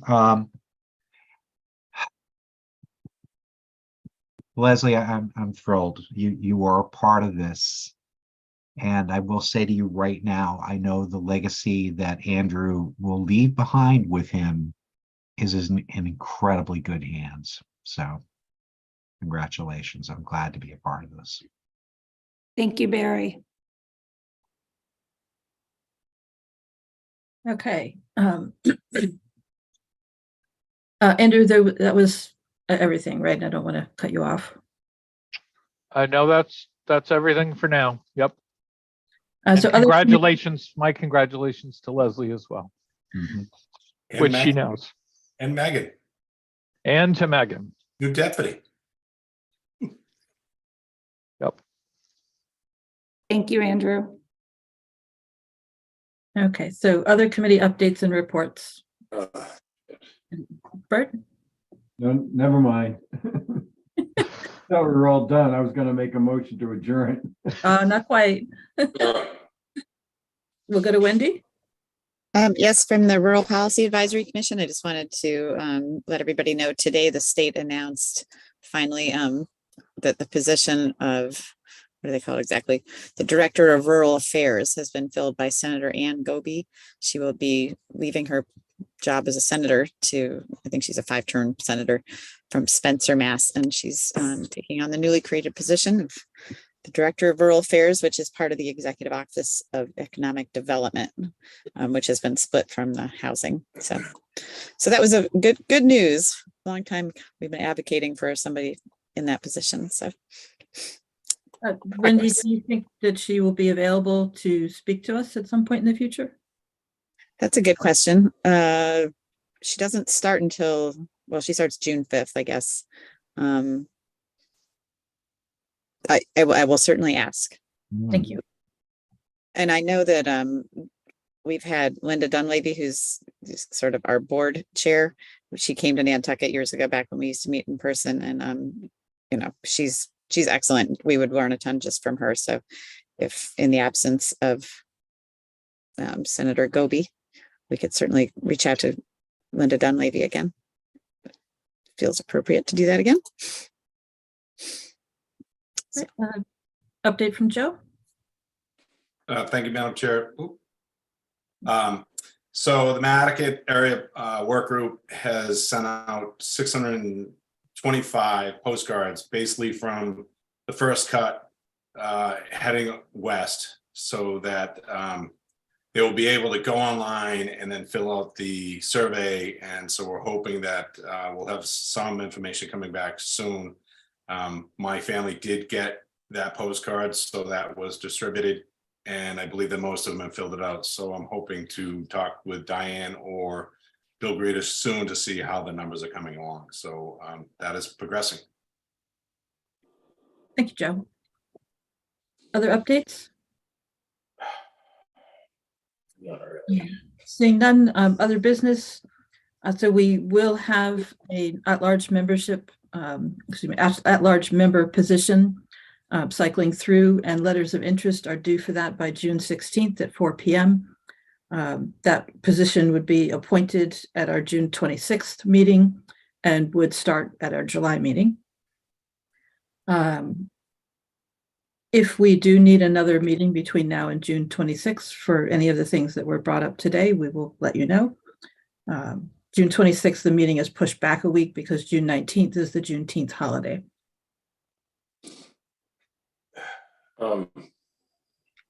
Yes. Just want to can I just say one thing, Mary, about what we just went through? Just something that popped into my head, I think kind of can cover a little bit of this. Sure. Oh, I'm sorry.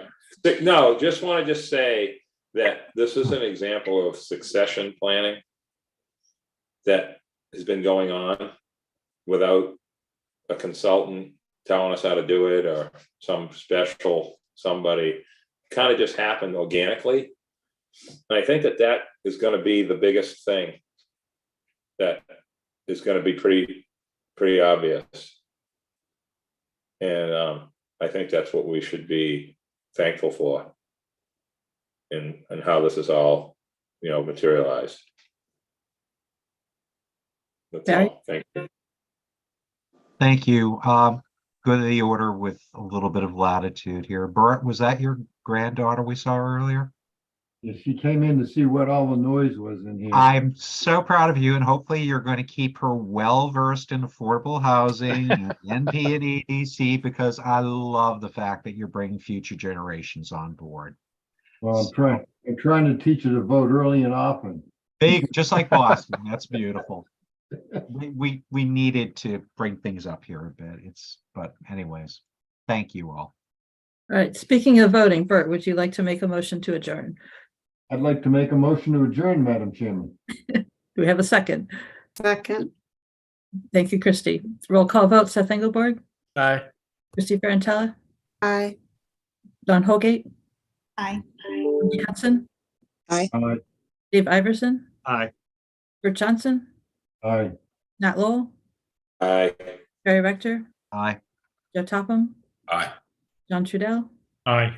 Mary Longacre, aye. Thank you all. Night, everyone. Good night, everyone. Thank you. Thank you. Thank you. Thank you, I and gotta get out of here. Yes, I am fine. Oh.